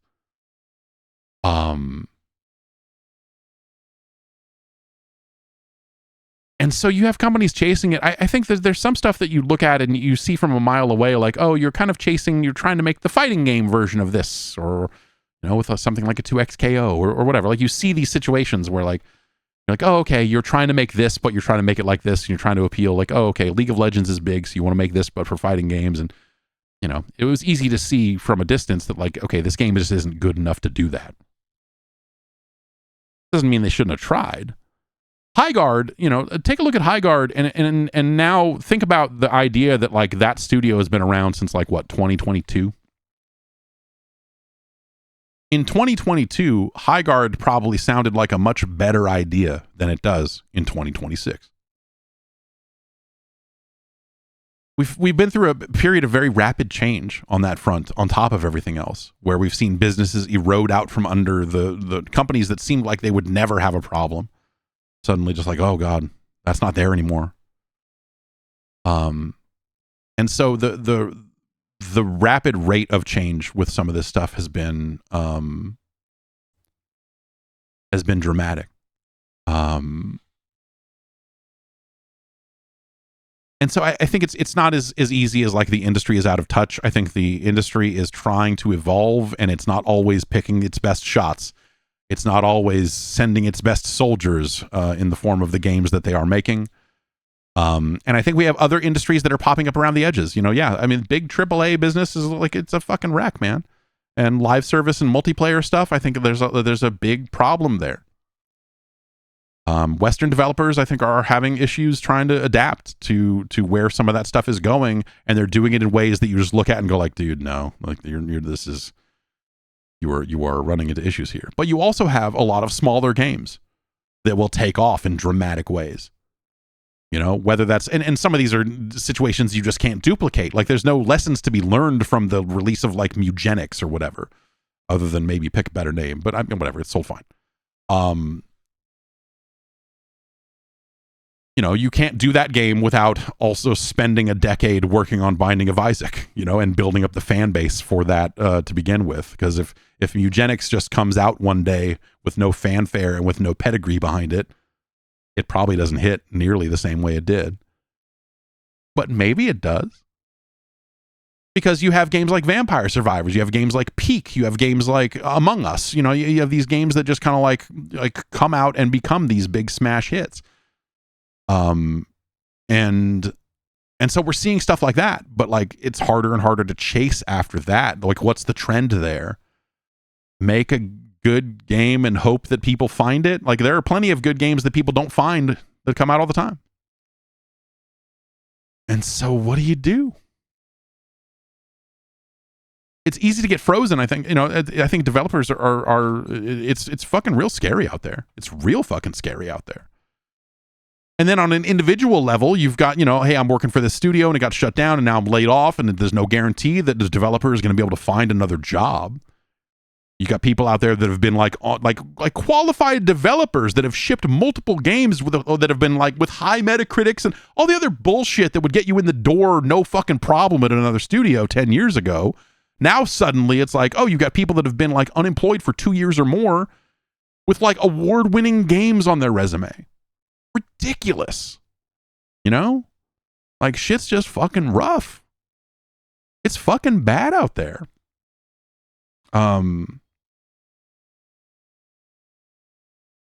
But I don't think it's necessarily a problem of the games industry being out of touch in a dramatic way. I think that there's some of them are chasing the wrong things, and you understand why they chase them at least. At least I can look at those and go like, I see why you would do that. Like, I don't think you have the goods. Like, your game's not good enough to do the thing you're trying to do. Or in some cases, oh, this game actually deserved better than it got. However, that doesn't mean it's a hit anyway. You know? I would have liked to have seen Rumbleverse get tweaked. I would have loved to have seen the monetization on Rumbleverse be different than it was. Because I think that's a big problem with that game. I think the things they tried to sell, the way they tried to sell it, did not line up with the things that people who want a wrestling game want. Because at no point could you buy enough parts to make Kenny Omega. People don't want to make fucking like, I'm a chicken man. People want to make AJ Styles. They want to buy dumb hair A and fucking blue pants B and gloves C, and they want to make the best AJ Styles they can out of the parts. And because that's what people do in wrestling games. They want to make the characters that look like the wrestlers they like, not chicken man with a chef hat. They want to make Diamond Dallas Page, exactly. So, you know, that's, I think, whatever. If you want to post-mortem Rumbleverse, there's probably more to say there. But like that to me was one of the missed opportunities of that game. Is the stuff they were selling just didn't make sense. Anyway, but that said, Rumbleverse I think is a game that should have done better than it did. It's a game that I wish was still around now. I think it's a great fun fucking video game. And I'm sad that it's not here for us to play still. And so yeah, you do have these cases where like sometimes you feel like a game has the goods, but just not enough players agree with you to play it. No, not enough people are playing it for it to make the money it needs to make to keep the lights on, and thus this, and boom, boom, boom, it's gone. You know? I mean, fucking Conquered. Look at what happened there. You know? Anyway. It's not as simple as the industry being out of touch is my point. And that's going to do it for us here. Thanks everybody for listening. An absolute crazy week. For sure. But hey, you know what? Like Resident Evil's out like Friday, right? So at least there's that. And then Marathon's out next week. We'll be able to stop talking about Marathon as if it is like going to die and kill an entire studio. Because in about 3 weeks, we'll probably know one way or the other, huh? Oh, God. Oh, God. Hang in there, everybody. I'll be back tomorrow. We'll play some more video games, probably with more weird jackhammer noises behind us. Because I think they're going to be working for at least this week, if not into next. Have a good rest of your week. Be back with a podcast next Tuesday. And of course, Wednesday and Friday, we'll have some video games to stream as well. Go to jeff.zone, get an ad-free version of this show and so much more. Thanks for everybody for supporting the show via Patreon. It's a true blessing that so many of you are here to help make this a reality every single week. And I thank you from the bottom of my heart. And I will see you all soon.